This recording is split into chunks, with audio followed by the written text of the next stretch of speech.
ഞാൻ ഇന്നലെ മാധ്യമങ്ങളോട് തന്നെയാണ് പറഞ്ഞത്. ആ പരാതി എന്റെ മുമ്പിലുണ്ട്, മാധ്യമങ്ങൾ കിട്ടിയിട്ടുണ്ട്. അതൊരു ലീഗൽ ബ്രെയിൻ അതിന്റെ അകത്തുണ്ടെന്ന് ഞാൻ പറഞ്ഞത്. അതെ, ജനങ്ങൾ വിലയിരുത്തട്ടെ. ഇന്നലെ കോടതി പറഞ്ഞിട്ടുണ്ടല്ലോ, ആ പരാതി എന്തിനാണ് എനിക്ക് കിട്ടുന്ന സമയത്ത് തന്നെ മാധ്യമങ്ങൾ കിട്ടിയല്ലോ. എന്തായിരുന്നു അതിന്റെ ലക്ഷ്യം? എന്തായിരുന്നു? ആ പരാതിക്ക് നന്നായിട്ട് അറിയാം അതാർക്കാണ് അയക്കേണ്ടതെന്ന്. പക്ഷെ എനിക്ക് അയച്ചു. ഞാൻ പറഞ്ഞ കാര്യം പറഞ്ഞത് തന്നെ. ആ പരാതി ആസൂത്രിതമായിട്ടുള്ള വെൽ ഡ്രാഫ്റ്റഡ് പെറ്റീഷൻ എന്നാണ് ഞാൻ പറഞ്ഞത്. വെൽ ഡ്രാഫ്റ്റഡ് ആണെങ്കിൽ പോലും അതിലെ ലീഗലായിട്ടുള്ള എതിർവശങ്ങൾ പ്രതിഭാഗം ചൂണ്ടിക്കാട്ടിയപ്പോൾ അതും കോടതി വിലയിരുത്തിയിട്ട് ഞാൻ ആ ഓർഡറും വായിച്ചു. അല്ലല്ല, അതിൻ്റെ അകത്ത് ഞാൻ KPC പ്രസിഡന്റ് പറഞ്ഞത് ഒരു വെൽ ഡ്രാഫ്റ്റഡ് ഡോക്യുമെന്റ് ആണെന്ന് പറഞ്ഞല്ലോ. അതിൽ തെറ്റില്ല എന്നാണ് ഞാൻ പറഞ്ഞത്. വെൽ ഡ്രാഫ്റ്റഡ് ഡോക്യുമെന്റ് ആയിരിക്കണം ആര് പരാതി കൊടുത്താലും. അത് ഒരു തെറ്റല്ല ഞാൻ കരുതുന്നില്ല. ഒരാളും അങ്ങനെ നമ്മൾ ഇത്തരം പരാതികൾ കൊടുക്കുമ്പോൾ നമ്മൾ മുൻവിധിയോടുകൂടി സംസാരിക്കരുത്. അത് പോലീസ് അന്വേഷിക്കട്ടെ.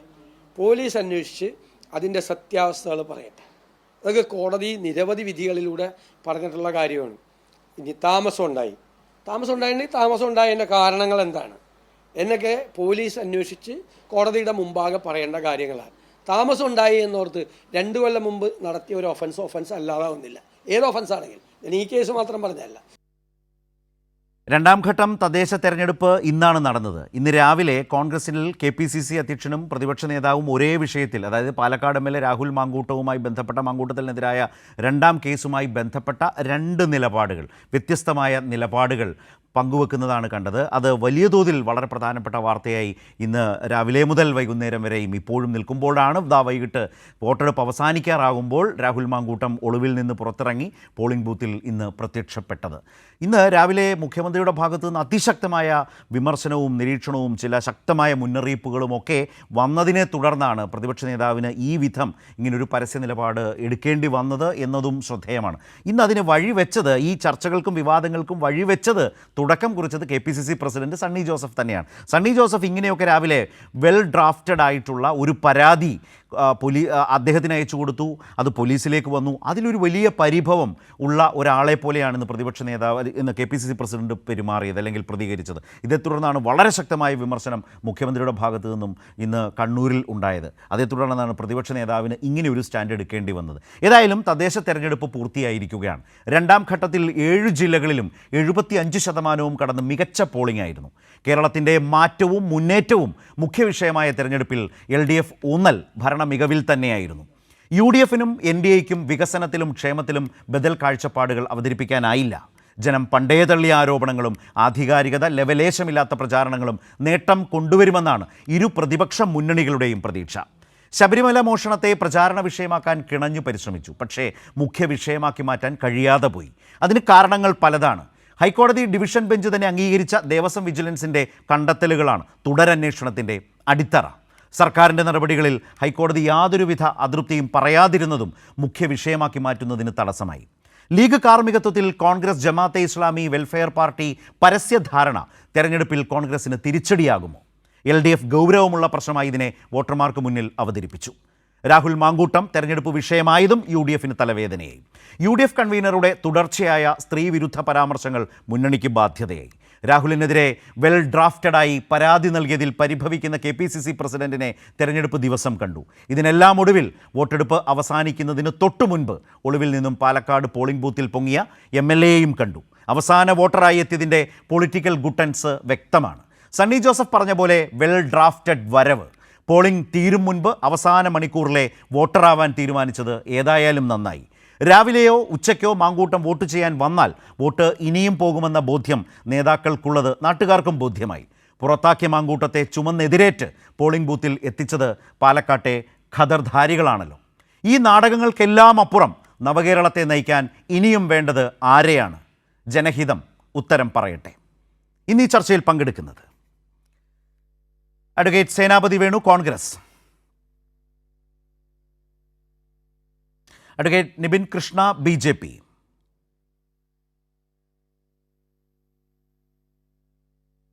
ഒപ്പം അഡ്വക്കേറ്റ് K അനിൽകുമാർ, CPIM. 3 നേതാക്കളാണ് മുന്നണി വക്താക്കളായി ഈ ചർച്ചയിൽ നമ്മൾക്കൊപ്പം ചേരുന്നത്.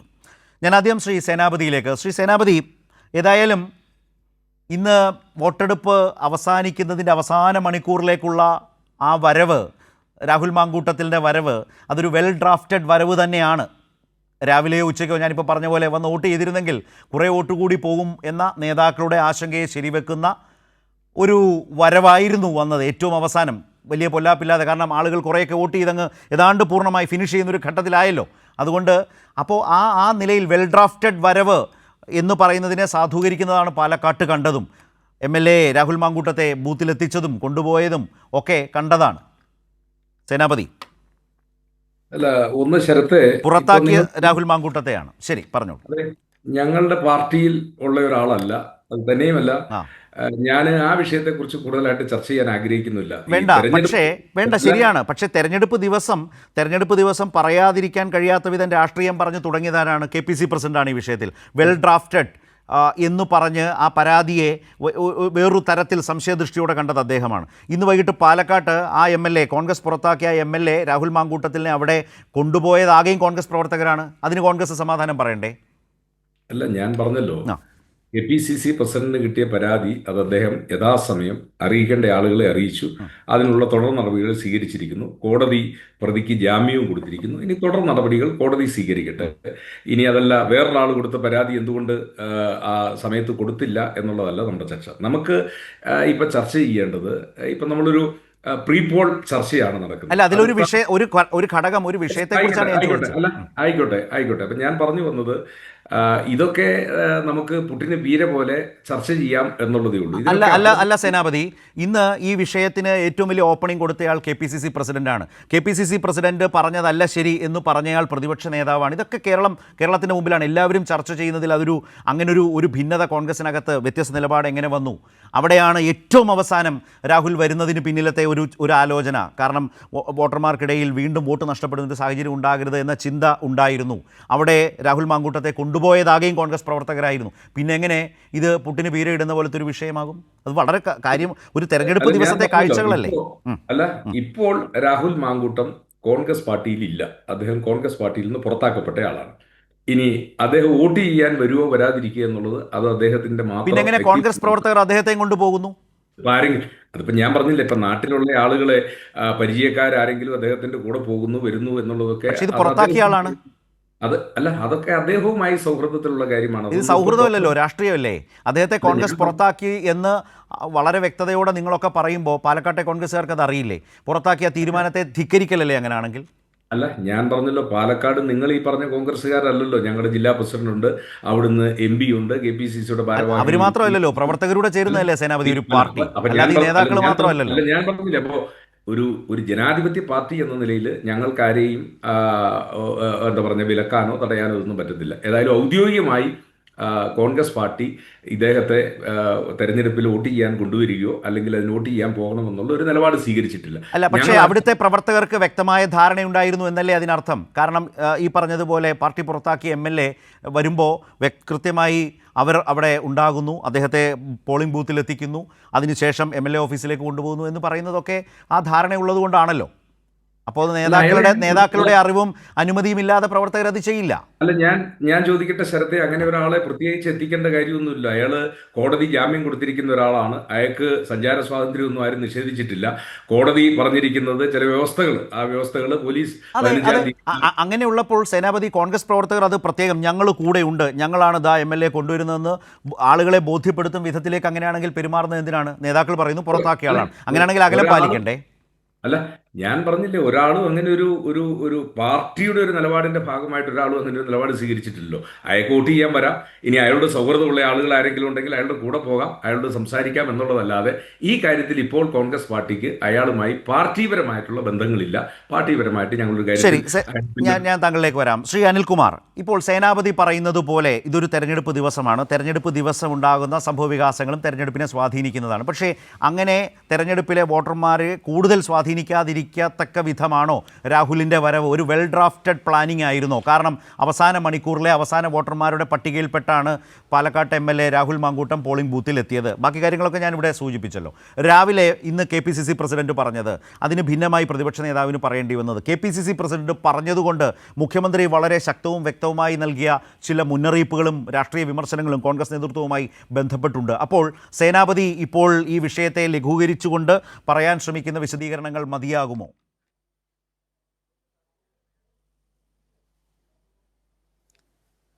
രാഹുൽ മാങ്കൂട്ടത്തിൽ എന്ന വ്യക്തിയുടെ വൈയക്തികമായ വികല്പങ്ങളോ അയാളുടെ ജീർണതകളോ അടിസ്ഥാനപ്പെടുത്തിയല്ല നമ്മുടെ കേരളത്തിലെ ജനങ്ങൾ ഒരു തെരഞ്ഞെടുപ്പിൽ വോട്ട് ചെയ്യുക.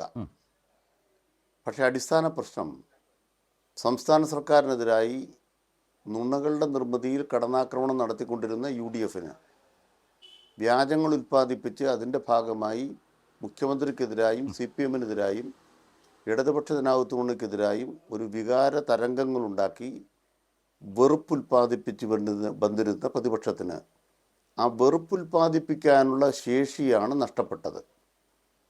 രാഹുൽ മാങ്കൂട്ടം ചെയ്ത ചരിത്രപരമായ സംഭാവന UDF ഇടതുപക്ഷത്തിൻ്റെ മേലെ വെറുപ്പുൽപ്പാദിപ്പിക്കാനുള്ള ഒരവസരം നഷ്ടപ്പെടുത്തി.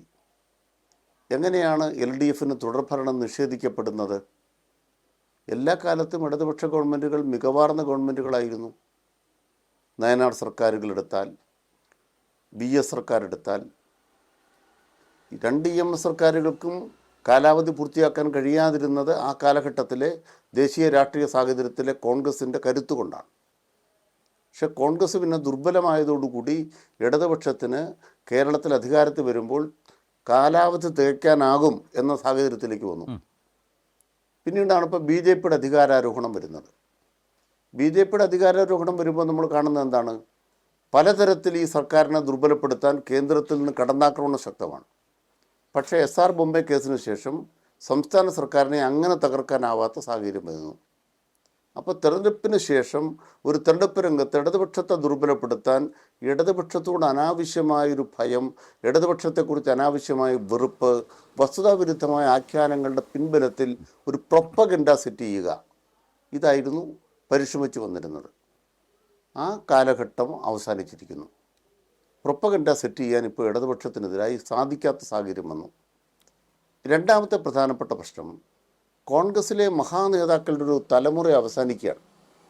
AK ആൻ്റണി റിട്ടയർ ചെയ്ത് കഴിഞ്ഞു. അദ്ദേഹത്തിൻ്റെ മകൻ BJPയിൽ വന്നതോടുകൂടി AK ആൻ്റണിയുടെ മാർക്സിസ്റ്റ് വിരുദ്ധ രാഷ്ട്രീയത്തിൻ്റെ പ്രകടശേഷി ഇല്ലാതായി, അത് നിർവീര്യമാക്കപ്പെട്ടു. ബഹുമാനപ്പെട്ട ഉമ്മൻചാണ്ടി ഇപ്പം നമ്മളോടൊപ്പം ഇല്ല. പിന്നെ ആരാണ് കോൺഗ്രസ് നേതൃത്വം? ഈ നേതൃത്വം, ആ നേതൃത്വം എന്ന് പറയുന്നത് പരിണതപ്രജ്ഞരായ ഒരു നേതൃത്വത്തിൻ്റെ അഭാവം ഇന്ന് കോൺഗ്രസിനുണ്ട്.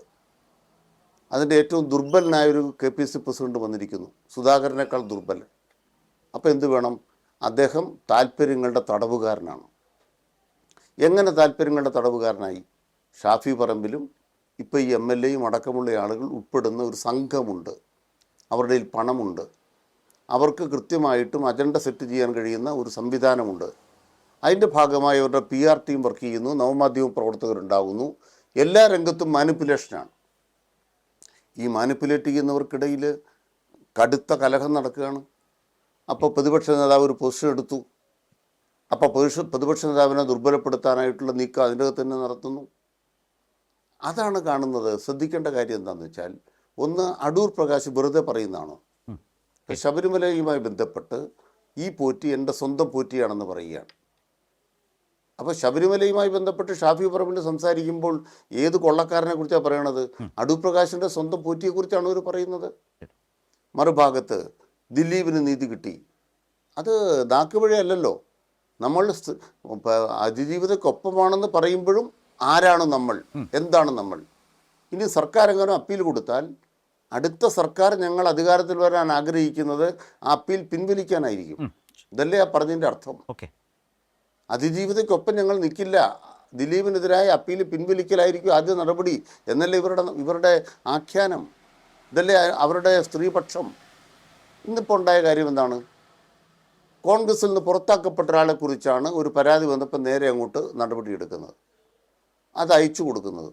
അത് പിന്നെ എന്ത് സംഭവിച്ചാലും സണ്ണി ജോസഫിന് എന്താ കാര്യം? KPC പ്രസിഡന്റിന് എന്താ കാര്യം? ഒരു തികട്ടലാണ്. എന്താ തികട്ടൽ? ആ പരാതി എന്നെ കൊണ്ട് വേണ്ടാത്തത് ചെയ്യിച്ചു, നമ്പർ 1. 2, അത് നിയമപിൻബലമുണ്ട്, അതിജീവിതയ്ക്ക് നിയമപിൻബലം കിട്ടാൻ പാടില്ല. 3, അത് വെൽ ഡ്രാഫ്റ്റഡ് ആണ്. അതിലൂടെ കോൺഗ്രസ് കെണിയിലായി. സത്യത്തിൽ കെണിയിലായത് ആരാണ്? കോൺഗ്രസ് അല്ല, KPC പ്രസിഡന്റാണ്. എങ്ങനെ കെണിയിലായി? ഇത്തരം ആളുകളോട് ഏറ്റുമുട്ടാനുള്ള ആത്മഗൗരവം നഷ്ടപ്പെട്ട നേതൃബിംബങ്ങളായി ഇവർ മാറുന്നതോടുകൂടി ഈ പൊയ്ക്കാലിൽ നിൽക്കുന്ന നേതാക്കന്മാർക്ക് കോൺഗ്രസിനെ രക്ഷിക്കാനാവില്ല. ശരി, ഇതാണ് തുറന്നു കാട്ടപ്പെടുന്നത്. റൈറ്റ്. ഇന്ന് അതിനേക്കാൾ കടുത്ത ഏറ്റുമുട്ടലായി. എന്താണ് പ്രതിപക്ഷ നേതാവും സണ്ണി ജോസഫും തമ്മിൽ ഏറ്റുമുട്ടുന്നതാണ് നമ്മൾ കണ്ടുകൊണ്ടിരിക്കുന്നത്. ഇതുകൊണ്ട് കോൺഗ്രസ് എത്രത്തോളം ദുർബലമായി എന്നാണ് ഇന്നത്തെ ദിവസം തെളിയിക്കുന്നത്. ഞാൻ നിപിൻ കൃഷ്ണ, ഞാൻ ഇതാ ഇപ്പോൾ വരാം.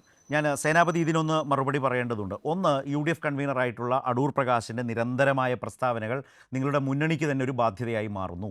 2, കെണിയിലകപ്പെട്ട KPCC പ്രസിഡന്റ് സണ്ണി ജോസഫിനോട് പരസ്യമായി പോരടിക്കുന്ന പ്രതിപക്ഷ നേതാവ്, നിങ്ങളുടെ ആ പ്രധാനപ്പെട്ട നേതാക്കളുടെ ഒരു കാലം അസ്തമിച്ചതോടെ ഇപ്പോൾ നയിക്കുന്ന നേതാക്കളുടെ ഒരു അവസ്ഥയെക്കുറിച്ചാണ് ശ്രീ അനിൽകുമാർ പറഞ്ഞത്. അത് താങ്കൾ പറഞ്ഞല്ലോ അത്ര നിസ്സാരമായ കാര്യങ്ങളല്ല.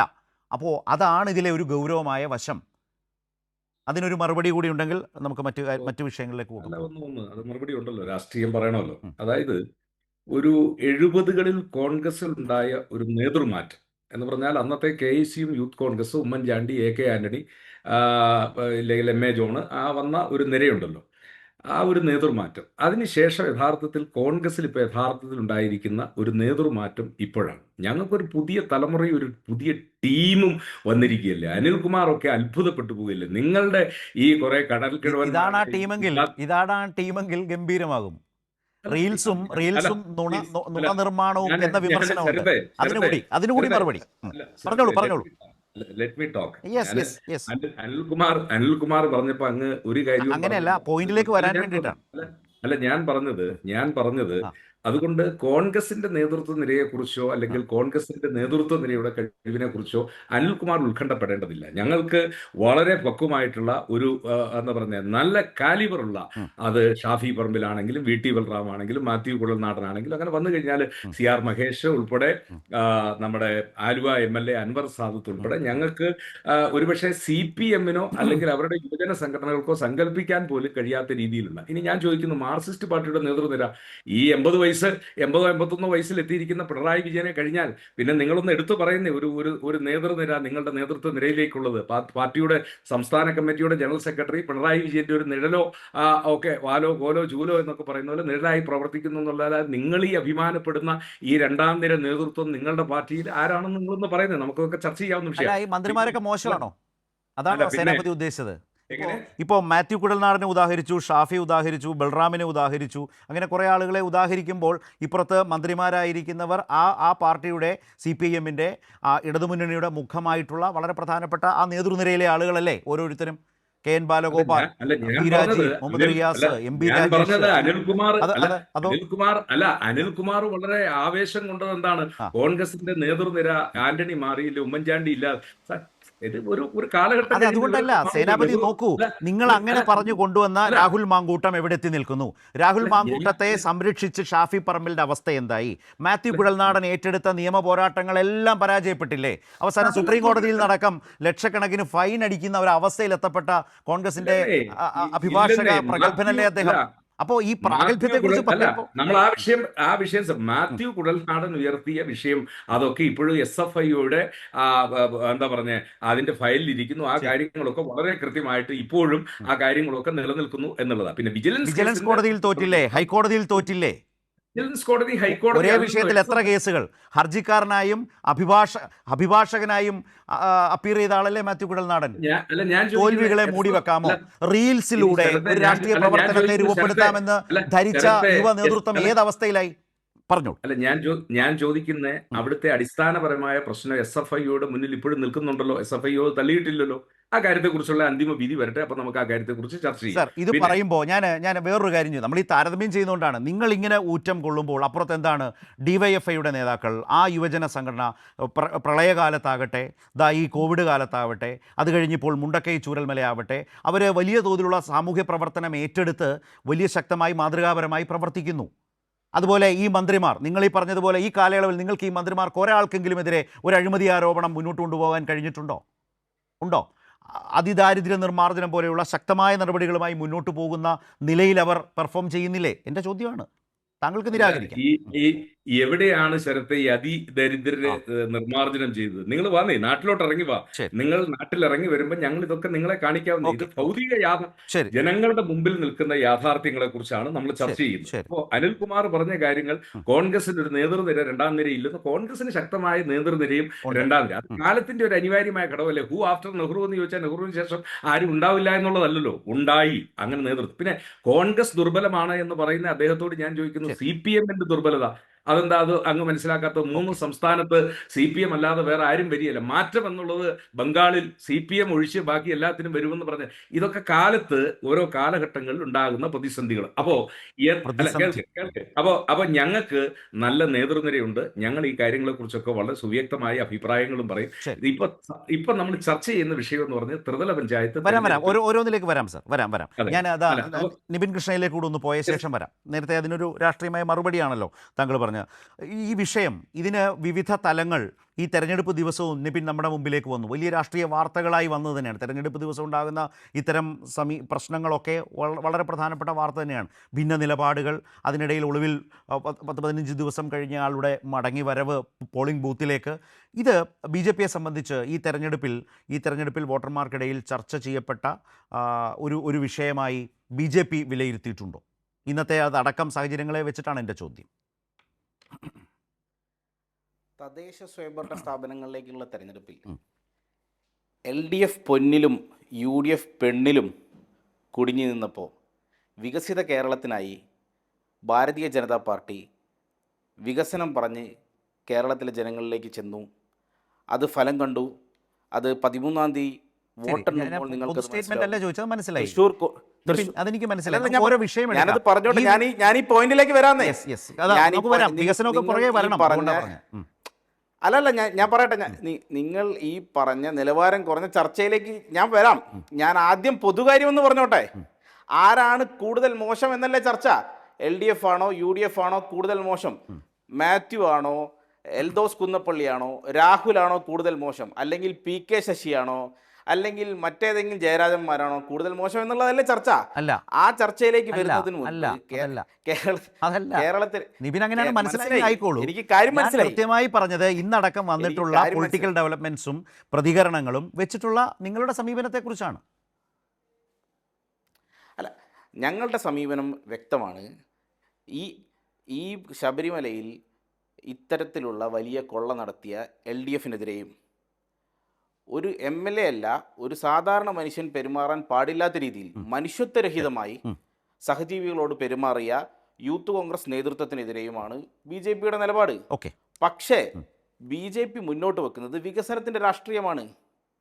ഈ രണ്ട് കാര്യങ്ങൾ ഉണ്ടെങ്കിലും വികസനത്തിന്റെ രാഷ്ട്രീയം പറഞ്ഞാണ് കേരളത്തിൽ BJP ജനങ്ങളുടെ അടുത്തേക്ക് ചെന്നത്. ജനങ്ങളിൽ നിന്ന് വോട്ട് വാങ്ങിയത് വികസിത കേരളത്തിന് വേണ്ടി വികസന രാഷ്ട്രീയം പറഞ്ഞിട്ടാണ്. രാഹുൽ മാങ്കൂട്ടത്തിന്റെ പോലെയുള്ള ആളുകൾ മനുഷ്യത്വരഹിതമായിട്ടാണ് മറ്റുള്ള ആളുകളോട് പെരുമാറിയത്. അദ്ദേഹത്തിനെ ഒരു മനുഷ്യ സഹജീവിയായി കാണാൻ പോലും ഞാൻ തയ്യാറല്ല. ശരി, ഞാൻ ശ്രീ അനിൽകുമാർ, ഇവിടെ ഇപ്പോൾ നമ്മൾ ഈ വിഷയവുമായി ബന്ധപ്പെട്ട് നിരവധിയായ ഘടകങ്ങളിലേക്ക് സ്വാഭാവികമായും ഇതുപോലെ, കാരണം വോട്ടെല്ലാം വീണു കഴിഞ്ഞു, ജനങ്ങൾ അവരുടെ നിലപാടുകൾ വ്യക്തമാക്കി, അവരുടെ കാഴ്ചപ്പാടുകൾ ജനഹിതമായി വന്നു കഴിഞ്ഞു. പ്രചാരണ കാലമല്ല, അവകാശവാദങ്ങൾക്കപ്പുറം കുറച്ചുകൂടി വിഷയങ്ങൾ എങ്ങനെ സ്വാധീനിക്കപ്പെട്ടിരിക്കാം എന്നതിൻ്റെ ഒരു വിലയിരുത്തൽ കൂടിയാണ്. ഞാൻ അതുകൊണ്ടാണ് ഇന്ന് വന്ന ഈ വിഷയത്തെക്കുറിച്ച് ആദ്യം ചോദിച്ചത്. അതിൽ നേരത്തെ സേനാപതി പറഞ്ഞതിൽ താങ്കളുടെ ഭാഗത്തു നിന്ന് പറയേണ്ടത് എന്തെങ്കിലും ഉണ്ടെങ്കിലാകാം. ചില പേരുകളൊക്കെ താരതമ്യം ചെയ്ത് ഞങ്ങൾ അങ്ങോട്ടും ഇങ്ങോട്ടും സംസാരിച്ചത് താങ്കൾ കേട്ടല്ലോ. ഒന്ന്, നേരത്തെ BJP പ്രതിനിധി നിങ്ങളുടെ മുന്നണി LDF എന്താണ് പൊന്നിലും UDF പെണ്ണിലും എന്ന രീതിയിലാണ് അതിനെ സമീകരിക്കാൻ ശ്രമിച്ചിട്ടുള്ളത്, ശ്രദ്ധയിൽപ്പെട്ട് കാണും എന്ന് വിചാരിക്കുന്നു. ശബരിമല, അതുകൊണ്ട് തന്നെ ശബരിമല എന്നുള്ളത് ഇരു മുന്നണികളും തെരഞ്ഞെടുപ്പ് പ്രചാരണ കാലത്ത് എങ്ങനെ എത്രമാത്രം ശക്തമായി അവതരിപ്പിക്കാൻ ആഗ്രഹിച്ചിരുന്നു, ശ്രമിച്ചിരുന്നു എന്നതും കണ്ടല്ലോ. അത് ഏത് തരത്തിൽ പ്രതിഫലിച്ചിരിക്കാം വോട്ടർമാർക്കിടയിൽ? എന്താണ് LDFന് അതിൽ ഉള്ള വിലയിരുത്തൽ? എന്താണ് വോട്ട് കഴിഞ്ഞും അതിനെക്കുറിച്ചുള്ള ഒരു വിലയിരുത്തൽ എന്താണ്?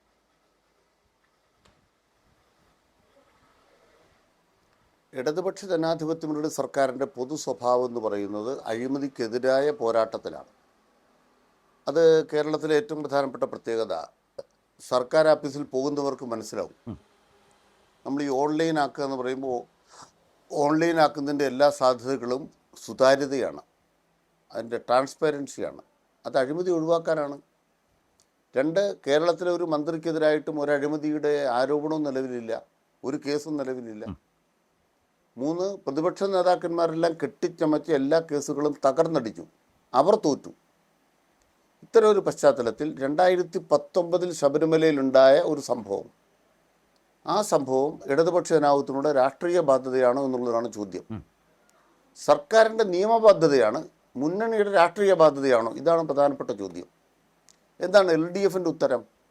ഒന്ന്, ആ വിഷയത്തിനകത്ത് ശ്രദ്ധയിൽപ്പെട്ടപ്പോൾ തന്നെ ഒരു കുറ്റവാളിയും ശിക്ഷിക്കപ്പെടാതിരിക്കരുത്, അവരെ നിയമത്തിന് മുന്നിൽ കൊണ്ടുവരണം എന്ന സുദൃഢമായ നിലപാട് സർക്കാരും മുന്നണിയും പാർട്ടിയും സ്വീകരിച്ചു. അത് ജനങ്ങൾ അംഗീകരിച്ചിട്ടുണ്ട്. 2, SIT ഇപ്പോൾ മുന്നോട്ട് വെച്ചിട്ടുള്ള അന്വേഷണം പൊതുവിൽ ഹൈക്കോടതി ശരിവച്ചിരിക്കുന്നു. 3, ദേവസ്വം വിജിലൻസിൻ്റെ അന്വേഷണമാണ് പൊതുവിൽ SIT അന്വേഷണത്തിലേക്ക് നയിച്ചത്. ആ നിലയിൽ സർക്കാർ അതിൽ മാതൃകാപരമായി പ്രവർത്തിച്ചിട്ടുണ്ട്. 4, ഇതിന് 2 ഭാഗങ്ങളുണ്ട്. ഈ അഴിമതി അല്ലെങ്കിൽ സ്വർണ്ണക്കൊള്ള നടത്തിയ പ്രധാനപ്പെട്ടയാൾ ഒരു പോറ്റിയാണ്. പോറ്റി ആരാണ്? 2004 ശബരിമലയിൽ വന്നതാണ്. ശബരിമല തന്ത്രി വഴി വന്നതാണ്. ശബരിമല തന്ത്രി ശബരിമലയുടെ കാര്യത്തിൽ പല കാര്യങ്ങളിലും ഇടപെടൽ ശേഷിയുള്ള ഏറ്റവും പ്രധാനപ്പെട്ട ഒരു അധികാര കേന്ദ്രമാണ്, ആത്മീയ കേന്ദ്രമാണ്. അദ്ദേഹത്തിൻ്റെ ഒരു പ്രതിനിധിയായിട്ട് അവിടെ വരുമ്പോൾ സ്വാഭാവികമായും നിയമങ്ങളും ചട്ടങ്ങളും വഴിമാറാൻ പാടില്ലെങ്കിലും ഉദ്യോഗസ്ഥന്മാരതിന് കീഴ്പ്പെടാം. ചിലപ്പോൾ ഉദ്യോഗസ്ഥന്മാർക്കൊപ്പം തന്നെ ഭരണാധികാരികൾക്കും വീഴ്ച പറ്റാം. അതിൻ്റെ ഭാഗമായിട്ട് ഇത് സംഭവിച്ചു. അവിടുത്തെ ക്ലാഡ് ചെയ്യപ്പെട്ട സ്വർണം അല്ലെങ്കിൽ പതിച്ചിട്ടുള്ള സ്വർണം അപഹരിക്കപ്പെട്ടു. ശ്രീ അനിൽകുമാർ, നമ്മൾ ഈ വിഷയം ഒരു നിമിഷം, ഈ വിഷയം നമ്മൾ അപഹരിക്കപ്പെട്ട സ്വർണം കണ്ടെത്തി നമ്മൾ ഈ വിഷയം അതിൻ്റെ ഓരോ ദിവസങ്ങളിലും ചർച്ച ചെയ്തതാണ്. എൻ്റെ ചോദ്യം, ഈ പറഞ്ഞ സാഹചര്യങ്ങൾ, അതിൽ ഇടതുമുന്നണിയുടെ ഈ വിശദീകരണം ഒക്കെ നിൽക്കുമ്പോൾ UDF എന്താണ് പറയുന്നത്, BJP എന്താണ് പറയുന്നത് നല്ലതുപോലെ താങ്കൾക്കറിയാം. വോട്ടർമാരുടെ മുമ്പിൽ ഈ വിഷയം ഏതു തരത്തിൽ സ്വാധീനിക്കപ്പെട്ടിരിക്കാം? ഇടതുമുന്നണിക്ക് ആശങ്കപ്പെടേണ്ടതായ ഒരു സാഹചര്യമോ ഘടകമോ ആയിരുന്നോ ഇത്?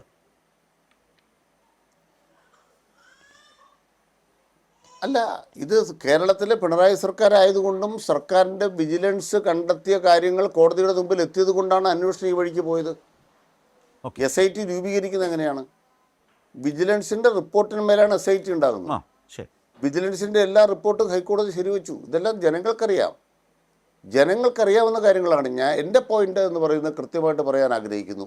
ഒന്നാമത്തെ പ്രധാനപ്പെട്ട പോയിന്റ്, ശബരിമലയിലെ ഈ പറയുന്ന പോറ്റി അവിടെ അവരോധിച്ച കാലത്ത് UDF ആണ് അധികാരത്തിൽ. 2, രാഷ്ട്രീയമായൊരു ഇടപെടൽ LDF ശബരിമലയിൽ നിന്നല്ല ഒരിടത്തും നടത്താറില്ല. ഭരണപരമായ വീഴ്ചയുണ്ടെങ്കിൽ ആ വീഴ്ചയ്ക്ക് അത് ചെയ്ത് ഉത്തരം പറയണം. അതല്ല, ഈ ക്രിമിനൽ കുറ്റത്തിൽ എത്രത്തോളം പങ്കാളിത്തമുണ്ട് അത് കോടതി വഴി തെളിയേണ്ട കാര്യമാണ്. CPM വ്യക്തമാക്കിയത്, ഞങ്ങളിപ്പോൾ പ്രാഥമികമായി അന്വേഷണത്തിൻ്റെ SITയുടെ അന്വേഷണത്തിൻ്റെ കണ്ടെത്തലുകൾക്കൊപ്പം നിൽക്കുന്നു, ഞങ്ങളതിനെ ചോദ്യം ചെയ്യുകയല്ല ചെയ്യുന്നത്. പക്ഷെ അടൂർ പ്രകാശ് പറഞ്ഞു കേട്ടോ, ഈ പോറ്റി സ്വന്തം പോറ്റിയാണ്. മാത്രമല്ല, ഇതിലെ 6 ജീവനക്കാരിൽ പലരും കോൺഗ്രസിൻ്റെ പ്രധാന നേതാക്കളാണ്. ഇതൊക്കെ നാളുകളിൽ കേരള രാഷ്ട്രീയം ചർച്ച ചെയ്യാൻ പോവാണ്. ഇവിടെ നടന്ന ചർച്ച ഇപ്പോൾ ഇതുമായി ബന്ധപ്പെട്ടല്ല. കാരണം എന്താണ്? BJP ഭാവി വികസിത കേരളം പറയുമ്പോൾ വികസിത ഭാരതത്തിൻ്റെ അവസ്ഥ എന്തായി? ഗുജറാത്തിൻ്റെ അവസ്ഥ എന്തായി? UPയുടെ അവസ്ഥ എന്തായി? ഇന്ത്യ രാജ്യത്തെ മറ്റ് സംസ്ഥാനങ്ങളുടെ അവസ്ഥ എന്തായി? ആളുകളുടെ കൺമുമ്പിൽ വികസിത കേരളം ഉണ്ടായിക്കൊണ്ടിരിക്കില്ലേ? അപ്പം പിന്നെ അതിൻ്റെ ചരിത്രം പറയുന്ന മുഖ്യമന്ത്രി പ്രതിപക്ഷ നേതാവിനോട് 10-15 ചോദ്യം ചോദിച്ചു.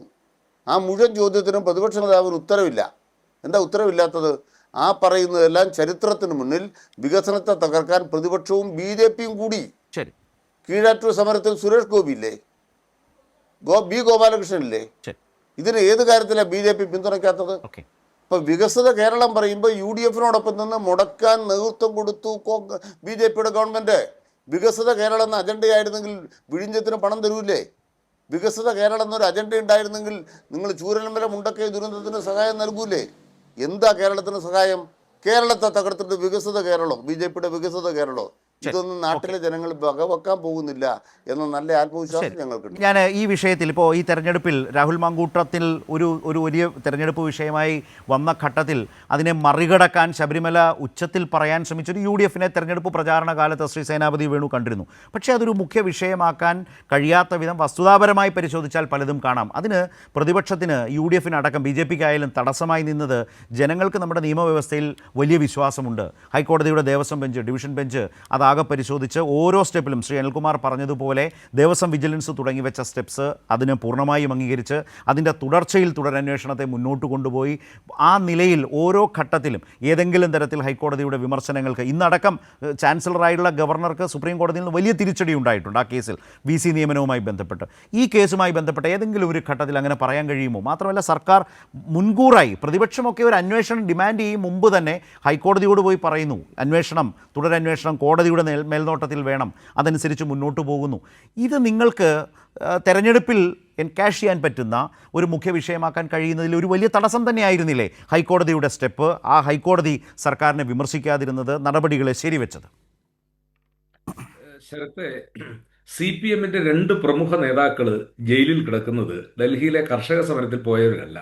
N. വാസു കിച്ചൺ ക്യാബിനറ്റ്, അതായത് P.K. ഗുരുദാസൻ മന്ത്രിയുടെ ഏറ്റവും അടുത്ത അദ്ദേഹത്തിൻ്റെ പേഴ്സണൽ സെക്രട്ടറിയായി, എന്ന് പറഞ്ഞാൽ ഒരു മന്ത്രി ചെയ്യുന്ന മുഴുവൻ കാര്യങ്ങളും അറിയാവും, അതിനെ നിയന്ത്രിക്കുന്ന ആളാണല്ലോ പേഴ്സണൽ സെക്രട്ടറി. അദ്ദേഹം ജയിലിൽ കിടക്കുന്നു. CPM-ന്റെ പത്തനംതിട്ട ജില്ലാ സെക്രട്ടേറിയറ്റ് മെമ്പറും ഒരു ടേം MLA-യും ഈ കഴിഞ്ഞ പ്രാവശ്യം സംസ്ഥാന കമ്മിറ്റിയിലേക്ക് വന്നില്ല എന്നതിൻ്റെ പേരിൽ കുതികുത്തി മാറുന്ന പത്മകുമാർ ജയിലിൽ കിടക്കുന്നു. ഈ 2 ആളുകളും CPM-ന്റെ ഏറ്റവും പ്രധാനപ്പെട്ട ഉത്തരവാദിത്തപ്പെട്ട ആളുകളാണ്. ഇവർ ജയിലിൽ കിടക്കുന്നത് സ്വാതന്ത്ര്യ സമരത്തിൻ്റെ ഭാഗമായിട്ടോ കർഷക സമരത്തിൻ്റെ ഭാഗമായിട്ടല്ല. അങ്ങ് സൂചിപ്പിച്ചതുപോലെ അനിൽകുമാർ പറഞ്ഞതുപോലെ സ്വർണം മോഷ്ടിച്ചതിൻ്റെ പേരിൽ അങ്ങ് എടുത്തെടുത്ത് പറയുന്നു അടൂർ പ്രകാശിന്റെ സ്വന്തം പോറ്റി. അടൂർ പ്രകാശിനെ SIT വിളിച്ചിട്ടൊന്നുമില്ല. പോറ്റി സ്വന്തമാണെങ്കിൽ പോറ്റി പറഞ്ഞ കാര്യങ്ങളുടെ പേരിൽ SIT അന്വേഷണം നടക്കുന്നു, ഓരോ ആളുകളെയും പിടിക്കുന്നു. ഇതൊക്കെ വളരെ കൃത്യമായി. ഇത് തെരഞ്ഞെടുപ്പിൽ വ്യാപകമായ രീതിയിൽ ഇനി അനിൽകുമാർ എന്ത് മറുപടി അതിനെ പറഞ്ഞ് ന്യായീകരിച്ചാലും SITയുടെ അന്വേഷണം അത് ഹൈക്കോടതിയിൽ അതിന്റെ ബെഞ്ച് അത് കൃത്യമായിട്ട് നടത്തുന്നു. പക്ഷേ ഇനി പോകേണ്ട പ്രതികളിലേക്ക് ഇപ്പോൾ എന്താണ് പോകാത്തത് എന്നുള്ളത് അത് തെരഞ്ഞെടുപ്പാണ് എന്നുള്ളത്. സേനാപതി, എൻ്റെ 2 സംശയങ്ങൾ. ഹൈക്കോടതി ഏതെങ്കിലും ഒരു ഘട്ടത്തിൽ, ഞാൻ മുമ്പ് ചോദിച്ചതാണ്, ഏതെങ്കിലും ഘട്ടത്തിൽ ഒരു തെരഞ്ഞെടുപ്പിൽ സർക്കാരിനും ആ മുന്നണിക്കും തിരിച്ചടിയാകും വിധത്തിലേക്ക് ഈ വിഷയത്തിൽ അതൃപ്തിയോ വിമർശനമോ ഉന്നയിച്ചോ? 1. 2, താങ്കൾ പറഞ്ഞ പോലെ മുഖ്യമന്ത്രി കേരളത്തിന് കൊടുത്തൊരു ഉറപ്പ് പാലിക്കപ്പെട്ടില്ലേ? താങ്കൾ തന്നെ പറഞ്ഞ CPM-ന്റെ വളരെ പ്രധാനപ്പെട്ട 2 ആളുകൾ അവർ ഈ കേസിൽ റിമാൻഡിലല്ലേ, പോലീസ് കസ്റ്റഡിയിലല്ലേ, അവരെ രക്ഷിച്ചു എന്നൊരു ആർഗ്യുമെന്റ് മുന്നോട്ട് വെക്കാൻ പ്രതിപക്ഷത്തിന് കഴിഞ്ഞോ? കോടതി അത്തരം ഏതെങ്കിലും സംശയത്തിൻ്റെ സാധ്യതകൾ സൂചിപ്പിച്ചോ? ഇല്ല എന്നുള്ളതും ജനങ്ങളുടെ മുമ്പിലില്ലേ? ഞാൻ ചോദിക്കുന്നത് CPM-ന്റെ 2 പ്രധാനപ്പെട്ട ആളുകൾ ജയിലിൽ കിടക്കുന്നു. ആ ജയിലിൽ കിടക്കുമ്പോൾ അതിന്റെ ഉത്തരവാദിത്വം എന്ന് പറയുന്നത് CPM എന്ന് പറയുന്ന പാർട്ടിക്ക് ഭരിക്കുന്ന സംവിധാനത്തിനുമാണ്. ആ സംവിധാനത്തിന്റെ ഭാഗം നിങ്ങൾ ഇവരെ സംരക്ഷിക്കാൻ നിങ്ങൾക്ക് സംരക്ഷിക്കാൻ കഴിയത്തില്ലെന്നേ. എങ്ങനെയാ സംരക്ഷിക്കാൻ കഴിയുന്നത്? തെളിവുകളെല്ലാം ഇവർക്ക് എഗനസ്റ്റ് ആയിട്ട് നിൽക്കുമ്പോൾ ഇവരെ സംരക്ഷിക്കാൻ നിങ്ങൾക്ക് കഴിയും. ഞാൻ ചോദിക്കുന്നു, ഈ പറയുന്ന 2 ആളുകളെ ഇപ്പോൾ CPM-ന്റെ അവർക്കുള്ള ഔദ്യോഗികമായ പദവിയിൽ നിന്നെങ്കിലും ഈ അന്വേഷണം പൂർത്തീകരിക്കുന്നതുവരെ അവരെ ഒന്നും മാറ്റി നിർത്താൻ പാർട്ടി തയ്യാറായിട്ടില്ലല്ലോ. അപ്പൊ നിങ്ങൾ ഈ കള്ളന്മാരെ സംരക്ഷിക്കുന്നു, അതിനുശേഷം നിങ്ങൾ ഈ ന്യായീകരണം ഒക്കെ പറയുന്നു. അത് ഈ തെരഞ്ഞെടുപ്പിൽ എന്താ പറഞ്ഞ അനിൽകുമാർ അടൂർ പ്രകാശിന്റെ സ്വന്തം പോറ്റി എന്നൊക്കെ നിങ്ങൾ എത്ര ആവർത്തിച്ച് പറഞ്ഞാലും ഇതൊക്കെ കേരളത്തിലെ പൊതുസമൂഹത്തിന് ബോധ്യപ്പെട്ടിട്ടുണ്ട്. അവരത് 11-ാം തീയതി 9-ാം തീയതി 11-ാം തീയതിയുമായി അവർ വ്യക്തമായ രീതിയിൽ അവരത് വിലയിരുത്തിയിട്ടുമുണ്ട്. ആ കാര്യത്തിൽ എന്താ പറഞ്ഞ 13-ാം തീയതി നമുക്ക് ഇനിയിപ്പോ 36 മണിക്കൂർ വരുന്നില്ല. 8 മണി 8:30 36 മണിക്കൂർ അല്ലെങ്കിൽ 35.5 മണിക്കൂർ കഴിയുമ്പോഴേക്കും ഈ കാര്യങ്ങളൊക്കെ പുറത്തു വരും. അപ്പോ നമുക്ക് ഈ കാര്യങ്ങളെ കുറിച്ചൊക്കെ ഒറ്റ കാര്യം കൂടെ ഞാൻ പറഞ്ഞിട്ടില്ലേ, 15 ദിവസം ഒരു MLA ഒളിവിലായി എന്നുള്ളതാണല്ലോ അങ്ങയെയും അനിൽകുമാറിനെയും ആശങ്കപ്പെടുത്തുന്നത്. അതിന്റെ 15 ഇരട്ടി മറ്റൊരു MLA, ഈ മന്ത്രിസഭയ്ക്ക് പിന്തുണ കൊടുക്കുന്ന ഒരു MLA നാട്ടിൽ കൂടെ നടന്ന MLA അറസ്റ്റ് ചെയ്യാത്തത് അയാൾ ഒരു ബെയിൽ ആപ്ലിക്കേഷൻ കൊടുത്തു എന്നുള്ളതാണ്. ആ ബെയിൽ ആപ്ലിക്കേഷൻ കൊടുത്ത MLA ആണ് പുറത്തു വന്നിരിക്കുന്നത്. നിങ്ങൾ ബെയിൽ ആപ്ലിക്കേഷൻ അന്ന് കൊടുത്തുകൊണ്ട് മറ്റേ MLA അറസ്റ്റ് ചെയ്യാം. അപ്പോൾ ഒരു ചോദ്യം എനിക്ക് ചോദിക്കാനുണ്ട്. ഇപ്പോ നിങ്ങളുടെ തന്നെ പ്രതിപക്ഷ നിരയിലെ 2 MLA-മാർ സേനാപതി അതല്ല, ഇത് സിമിലറായ വളരെ കുറെ കൂടെ താരതമ്യമുള്ളതാണ്. ഇപ്പോൾ എൽദോസ് കുന്നപ്പള്ളി ഇതുപോലെ തന്നെ കേസിൽപ്പെട്ട സാഹചര്യത്തിൽ ഒളിവിൽ പോയ ആളാണ്, ഒളിവിലിരുന്ന് മുൻകൂർ ജാമ്യം നേടിയ ആളാണ്. എൽദോസ് കുന്നപ്പള്ളി ഇന്നും MLA ആണ്, കോൺഗ്രസ് പ്രവർത്തകനുമാണ്. രാഹുൽ മാങ്കൂട്ടത്തെ പോലെ പുറത്താക്കിയിട്ടില്ല. വിൻസെന്റ് MLA, കോവളം MLA ജയിലിൽ കിടന്നയാളാണ്, ഇന്നും നിയമസഭയ്ക്കകത്തുള്ളയാളാണ്, തിരുവനന്തപുരത്തെ കോൺഗ്രസ് നേതാവാണ്. രാഹുൽ മാങ്കൂട്ടത്തെ പോലെ പുറത്താക്കിയിട്ടില്ല. എന്തേ ഈ വ്യത്യാസം? ഞാൻ ചോദിക്കുന്നത് മുകേഷിന് ഇല്ലാത്ത ഒരു നീതി ലംഘനം, അല്ലെങ്കിൽ മുകേഷിന് ലഭിക്കാത്ത ഒരു നീതി ലംഘനം, അത് അല്ല, വിൻസെന്റിന്റെയും എൽദോസിന്റെയും കാര്യത്തിൽ അത് അങ്ങനെ ഒരു ആക്ഷേപം വേർതിരിവ് പറയാൻ പറ്റുമോ? എൽദോസിന്റെയും അതുപോലെ തന്നെ വിൻസെന്റിന്റെയും കാര്യത്തിൽ ഈ വേർതിരിവ് പറയാൻ കഴിയുമോ? അവരും ഇതേ സാഹചര്യത്തിലൂടെ കടന്നുപോയ കോൺഗ്രസ് എം എൽ എമാരല്ലേ? അല്ല, ഞാൻ ചോദിക്കുന്നത് മുകേഷ് കടന്നുപോയി, സോറി, വിൻസെന്റ് കടന്നുപോയി, എൽദോസ് കുന്നപ്പള്ളി കടന്നുപോയി, അതേ സമാനമായ സാഹചര്യത്തിൽ കടന്നുപോയ ആള് ഇപ്പോഴും അപ്പുറത്തിരിപ്പുണ്ടല്ലോ ഈ ന്യായീകരണം ഒക്കെ ആയിട്ട്. അല്ല, ഇവരെ പോലെ ജയിലിൽ കഴിയുന്ന സാഹചര്യം ഉണ്ടായിട്ടുണ്ടോ? ഇതുപോലെ ഒളിവിൽ പോകുന്ന സാഹചര്യം ഉണ്ടായിട്ടുണ്ടോ? കോടതിയിൽ പോയി മുൻകൂർ ജാമ്യം വാങ്ങിച്ച് ആ കേസുമായി മുന്നോട്ട് പോവുകയാണ്. ആ തലത്തിൽ വന്ന കേസുകളുടെ ഒരു അവസ്ഥ നമുക്കറിയാം. ഞാൻ പറഞ്ഞത് CPM ഭരിക്കുന്ന ഒരു നാട്ടിൽ ഈ മന്ത്രിസഭയിലെ അല്ലെങ്കിൽ ഈ മുന്നണിയിലെ MLA ആയിട്ടുള്ള ആള്, അയാൾക്കെതിരെ ഈ കേസ് ഉണ്ടായി കഴിഞ്ഞപ്പോൾ അയാളെ അറസ്റ്റ് ചെയ്യുന്നതിന് എന്തെങ്കിലും തടസ്സം ഈ നാട്ടിൽ ഉണ്ടായിരുന്നു? അപ്പൊ ഇത് വേണ്ട എന്ന് വെച്ചാണ് ഞാൻ പറഞ്ഞത്. മുകേഷിന് ലഭിച്ചിട്ടുള്ള ഒരു നീതി അത് മറ്റാളുകൾ ഈ കേസിലെല്ലാം കണ്ടതല്ലേ? നമ്മളിപ്പോ സേനാപതി, നിങ്ങൾ 3 അഭിഭാഷകരാണ്, അങ്ങനെയാണ്. ഞാൻ നിപിനും അഭിഭാഷകനാണ്. സാധാരണ ഈ കേസുകളിലൊക്കെ ഇപ്പോൾ മുൻകൂർ ജാമ്യം, നമ്മൾ ആ തർക്കത്തിലേക്കല്ല ഞാൻ പോകുന്നത്. മുൻകൂർ ജാമ്യ ഹർജി മൂവ് ചെയ്യുന്നൊരു ഘട്ടം വന്നാൽ കോടതികൾ എന്തു പറയുന്നു എന്ന് കാത്തിരിക്കുക, അറിയുക എന്ന് പറയുന്നത് നമ്മുടെ നാട്ടിൽ സർവ്വസാധാരണമല്ലേ? ഈ എൽദോസ് കുന്നപ്പള്ളി അങ്ങനെ മാറി നിന്ന് മുൻകൂർ ജാമ്യം മൂവ് ചെയ്ത് മുൻകൂർ ജാമ്യം നേടുകയല്ലേ ചെയ്തത്? വിൻസെൻ്റ് പിന്നീട് ജാമ്യം എടുക്കുന്ന അവസ്ഥയല്ലേ ഉണ്ടായിട്ടുള്ളത്? മുകേഷും അങ്ങനെ തന്നെയല്ലേ ചെയ്തിട്ടുള്ളത്? അതേ വഴിക്കല്ലേ രാഹുൽ മാങ്കൂട്ടവും നീങ്ങിയത്? പക്ഷേ കോൺഗ്രസ് പാർട്ടി അദ്ദേഹത്തെ പുറത്താക്കി. എൽദോസ് കുന്നപ്പള്ളിയെയും വിൻസെന്റിനെയും പുറത്താക്കിയില്ല. ആ മിനിമം അതെങ്കിലും വേർതിരിച്ചു പറയാൻ കഴിയണം എന്തുകൊണ്ട് അങ്ങനെ ചെയ്തു. അല്ല, കേക്ക് ശരത്, ഞാൻ അങ്ങ് വിളിക്കുമ്പോൾ തന്നെ ഞാൻ പറഞ്ഞു ഈ വിഷയം ഞാൻ അല്ല, താങ്കൾ തന്നെ എടുത്തിട്ടെ, ഞാനല്ല. ഞാൻ ഒറ്റ കാര്യം ചോദിച്ചു. അല്ല, ഞാൻ ഒറ്റ കാര്യം ഈ വിഷയത്തെ ചോദിച്ച ഒറ്റ കാര്യം ഞാൻ ചോദിക്കുന്നു. PT മുഹമ്മദ് ബഷീർ പറഞ്ഞ അദ്ദേഹത്തിന്റെ പേരിൽ എന്തേ ഈ മുഹമ്മദ് കുഞ്ഞിന്റെ പേരിൽ എന്തേ ഈ തിടുക്കം? അദ്ദേഹത്തിനെതിരെ പരാതി കിട്ടിയല്ലോ, എന്തേ ഈ തിടുക്കം ഉണ്ടാകാത്ത? മുഖ്യമന്ത്രിക്ക് പരാതി കിട്ടിയല്ലോ, മറ്റത് ശരവേഗത്തിൽ പോയല്ലോ. അതായത് കോടതി എന്ന് ചോദിച്ചൊരു കാര്യമുണ്ടല്ലോ, പരാതിക്കാരിയുടെ മൊഴി എടുക്കുന്നതിന് മുമ്പ് തന്നെ FIR രജിസ്റ്റർ ചെയ്താണല്ലോ ഇപ്പോ അദ്ദേഹത്തെ കുരുക്കാനായിട്ടുള്ള. അതാണ് ഞാൻ ചോദിച്ചത്. മുകേഷിന് കിട്ടാത്ത അല്ലെങ്കിൽ കിട്ടിയ ഒരു നീതി എന്തുകൊണ്ട് അത് രാഹുൽ മാങ്കൂട്ടത്തിന് അർഹതപ്പെട്ടതല്ല? ഞാൻ ആ വിഷയം അവസാനിപ്പിക്കുന്നു. ഇനി ആ വിഷയത്തെ രാഹുൽ മാങ്കൂട്ടത്തിന്റെ നീതിക്ക് വേണ്ടിയാണ് കോൺഗ്രസ് പ്രതിനിധിയായിട്ടുള്ള സേനാപതി വാദിക്കുന്നതെന്ന് വേണമെങ്കിൽ ധരിക്കാം. ഞാൻ അദ്ദേഹത്തിന്റെ നീതിക്ക് വേണ്ടി അല്ലല്ലോ ഞാൻ വാദിച്ചത്. അല്ല, ദിലീപിന്റെ നീതിക്ക് വേണ്ടി വാദിച്ച ആളാണല്ലോ UDF കൺവീനർ. ദിലീപിന്റെ നീതിക്ക് വേണ്ടി വാദിച്ച ആളല്ലേ അടൂർ പ്രകാശ്.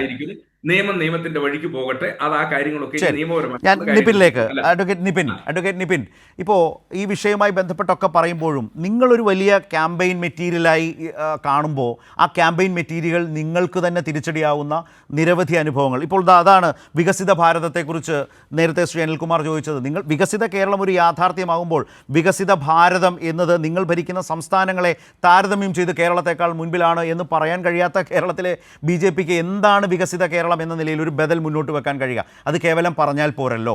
നിങ്ങൾക്ക് കൃത്യമായ കാഴ്ചപ്പാട്. നിങ്ങൾ ഈ പറഞ്ഞതുപോലെ കുറേ ആരോപണങ്ങളിൽ മാത്രമാണ് ഈ തെരഞ്ഞെടുപ്പിനെ മുന്നോട്ട് കൊണ്ടുപോയത്. നിങ്ങൾക്ക് ആ നിലയിൽ വോട്ട് ചെയ്യണമെങ്കിൽ ഒരു ബദൽ കാഴ്ചപ്പാട് അവതരിപ്പിക്കാൻ കഴിഞ്ഞിട്ടില്ല. ഞാനത് പറയാൻ കാര്യം, ഇപ്പോൾ പാലക്കാട് നഗരസഭ നിങ്ങളാണ് ഭരിക്കുന്നത്. അതിനെ മാതൃകാപരമായി കാട്ടിക്കൊണ്ട് ഇതുപോലെ മികച്ച ഭരണം രാജ്യത്തെ, സംസ്ഥാനത്തെ തദ്ദേശ സ്ഥാപനങ്ങളിൽ ഞങ്ങൾക്ക് നൽകാനാകും എന്ന് പറയാൻ കഴിയുന്ന ഒരു തലം നിങ്ങൾക്കുണ്ടായിരുന്നില്ല. അത്രമേൽ മോശമായിരുന്നു ആ നഗരസഭയുടെ അവസ്ഥ.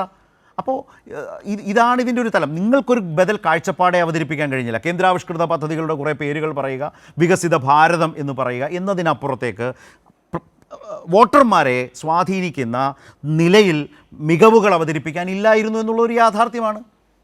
നിപിൻ, അങ്ങയുടെ ചോദ്യത്തിലേക്ക് വരുന്നതിന് മുമ്പ് അനിൽകുമാർ എന്നോട് ചോദിക്കുകയുണ്ടായി എന്താണ് കേന്ദ്രം കൊടുത്തതെന്ന്. കേന്ദ്രം 260 കോടി രൂപ വയനാട് മുണ്ടക്കൈ ദുരന്തത്തിന് കൊടുത്തിട്ടുണ്ട്. പിന്നീട് 529 കോടി രൂപയുടെ ലോൺ കൊടുത്തിട്ടുണ്ട്. ജനങ്ങളിൽ നിന്ന് 773 കോടി രൂപ പിരിച്ചിട്ടുണ്ട്. പലിശരഹിത ലോൺ 50 വർഷത്തേക്ക് കൊടുത്തിട്ടുണ്ട്. മൊത്തത്തിൽ 1500 കോടി രൂപ ഇവരുടെ കയ്യിലുണ്ട്. ഇതുവരെയായിട്ടും വയനാട്ടിലെ ഇവരുടെ പ്രൊജക്റ്റ് തീർന്നിട്ടില്ല. അതെന്താണെന്ന് എനിക്ക് മനസ്സിലായിട്ടില്ല. 104 പേര് പുറത്തേക്ക് പോകാമെന്ന് സമ്മതിച്ചിട്ടുണ്ട്. അവർക്ക് 15 ലക്ഷം രൂപ വെച്ച് കൊടുത്താൽ പോലും 15 കോടി 75 ലക്ഷം രൂപ മാത്രമേ ആവുള്ളൂ. അപ്പൊ ഈ പണം കൊണ്ട് 1500 കോടി രൂപ വെച്ച് എന്താണ് ചെയ്യുന്നത്? പറഞ്ഞുതരാം. ബീഹാറിലെ പോലത്തെ വീടുകളല്ല പണിയുന്നത്. 80 കോടി. ഞാൻ പറയട്ടെ. മോഡൽ ടൗൺഷിപ്പാണ്. അവരുടെ മനുഷ്യാന്തസ്സോടെ അവരെ പുനരധിവസിപ്പിക്കുകയാണ്. ഇത്രയും കാലം അതാണ് പറഞ്ഞത്. ഈ ഗവർണൻസിന്റെ സ്പീഡിന്റെ കുറവാണ്. ഞാൻ പറഞ്ഞു. ഞാൻ ഒരാഴ്ച മുമ്പുള്ള കണക്ക് പറയാം. 50 വീടുകളുടെ വാർപ്പ് അവിടെ പൂർത്തിയായി. അവിടെ ഈ പറഞ്ഞതുപോലെ 1500 കോടി രൂപ കയ്യിലുള്ള ഇത് ദ്രുതഗതിയിൽ തീർക്കേണ്ടതായിരുന്നു. വീട് നഷ്ടപ്പെട്ടവർക്ക് എത്രയും പെട്ടെന്ന് വീട് നിർമ്മിച്ചു കൊടുക്കേണ്ടായിരുന്നു. നിങ്ങൾ ടൗൺഷിപ്പ് നിർമ്മിച്ചോളൂ. ടൗൺഷിപ്പ് എത്രയും വേഗം നിർമ്മിക്കണമെന്നാണ് എൻ്റെ ഭാഗം. ഞാൻ പറയുന്നത് ടൗൺഷിപ്പ് എത്രയും വേഗം നിർമ്മിച്ചു കൊടുക്കണമെന്നാണ്. 780 കോടി രൂപ കേന്ദ്രവും 770 കോടി രൂപ കേരളത്തിലെ ജനങ്ങളും കൊടുത്തിട്ടുണ്ട് ഇവിടുത്തെ ഇടതുപക്ഷ സർക്കാരിനോട്. അത് എന്ത് ചെയ്തു എന്നാണ് ഞാൻ ചോദിക്കുന്നത്.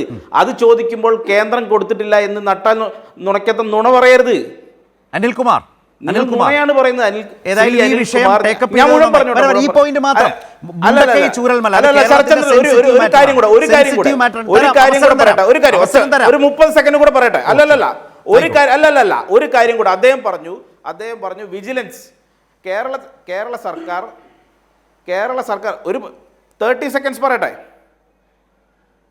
പറഞ്ഞോളൂ. കേരള സർക്കാർ കോൺസ്റ്റിറ്റ്യൂട്ട് ചെയ്ത് വിജിലൻസ് അന്വേഷിച്ചിട്ടാണ് ഈ കേസ് ഇവിടെ വരെ എത്തി. ശബരിമല കേസ് അല്ല.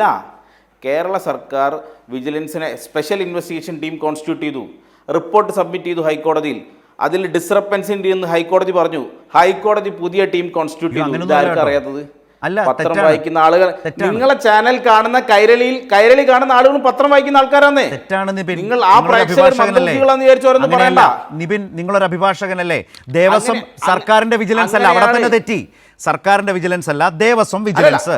ദേവസ്വം വിജിലൻസ് അന്വേഷിച്ച് കണ്ടെത്തി ഉണ്ണികൃഷ്ണൻ പോറ്റി ഒരു ഫ്രോഡാണെന്നും അയാൾ ഒരു ജെനുവിൻ കംപ്ലൈനന്റ് അല്ല എന്നും കണ്ടെത്തി. അവിടുന്നാണ് ഈ കേസിന്റെ തുടക്കം. അന്ന് ദേവസ്വം വിജിലൻസ് ആണ് സാർ അത് അന്വേഷിക്കുന്നത്. ഉണ്ണികൃഷ്ണൻ പോറ്റി നമ്മൾ ഗോൾ പോസ്റ്റ് മാറ്റല്ലേ, നമ്മൾ ഫാക്ട്സ് പറയുമ്പോൾ പോറ്റി ഔട്ട്സൈഡർ ആണ്. ആരാണ് ഉത്തരം പറയേണ്ടത്? Devaswom commissioner, Devaswom board president, അവരാണ് ഉത്തരം പറയേണ്ടത്. Unnikrishnan Potti just an outsider. ഒരു ഔട്ട്സൈഡർക്ക് എങ്ങനെ വന്ന് കാര്യങ്ങൾ ചെയ്യാൻ കഴിയുന്നു? എന്താണ് ഈ സർക്കാരിൽ നടക്കുന്നത്? ആർക്കും വന്ന് എന്തും ചെയ്യാം എന്ന സ്ഥിതിയാണ് കേരളത്തിൽ. ആർക്കും വന്ന് എന്ത് തോന്നിയാസം ചെയ്തു ചുരുക്കത്തിൽ ഇതേ സർക്കാർ രണ്ട് വിഷയങ്ങളാണ് വന്നത്. ഇതേ തരത്തിലുള്ള സർക്കാരായിരുന്നു. ശരി, ചുരുക്കത്തിൽ മറുപടികളിലേക്ക് പോകാം. ഒന്ന് രണ്ട് കാര്യങ്ങൾ കൂടി ചർച്ച ചെയ്യേണ്ടതുകൊണ്ടാണ്. മുണ്ടക്കൈ, ചൂരൽമല, ശബരിമല. ഒന്ന്, ഈ മുണ്ടക്കൈ ചൂരൽമല ദുരന്തത്തിൽ എന്തിനാ പ്രധാനമന്ത്രി ഇങ്ങോട്ട് വന്നത്? പ്രധാനമന്ത്രി ഇങ്ങോട്ട് വന്നപ്പോൾ നമുക്കെന്തോ തരുമെന്ന് പറഞ്ഞു, നിവേദനം എഴുതി കൊടുക്കാൻ പറഞ്ഞു. 2201 കോടി രൂപയുടെ നിവേദനം എഴുതി കൊടുത്തു. എന്താ ഈ തീരുമാനം? നിങ്ങളീ പറയുന്ന 200 കോടി രൂപ തരാൻ വേണ്ടി പ്രധാനമന്ത്രി ഇങ്ങോട്ട് എഴുന്നള്ളി എന്തിനാ? ഇനി 500 കോടി രൂപയുടെ വായ്പയാണെങ്കിൽ അതെല്ലാ സംസ്ഥാനങ്ങൾക്കും അവകാശപ്പെട്ടൊരു വായ്പയാണ്. ഇന്ത്യ രാജ്യത്ത് നിശ്ചയമായി സംസ്ഥാനങ്ങൾക്ക് അർഹതപ്പെട്ട ഒരു വായ്പ അവിടെ കിട്ടിയെന്നുള്ളത് കൊണ്ട് ധനസഹായമായോ? പിന്നെ കേരളത്തിലെ ഒരു ജനങ്ങൾ 771 കോടി രൂപയുടെ കണക്ക് തരുന്നല്ലോ. ഒരു വെള്ളി രൂപ BJP കൊടുത്തോ? ഒരു വെള്ളി രൂപ കോൺഗ്രസ് കൊടുത്തോ?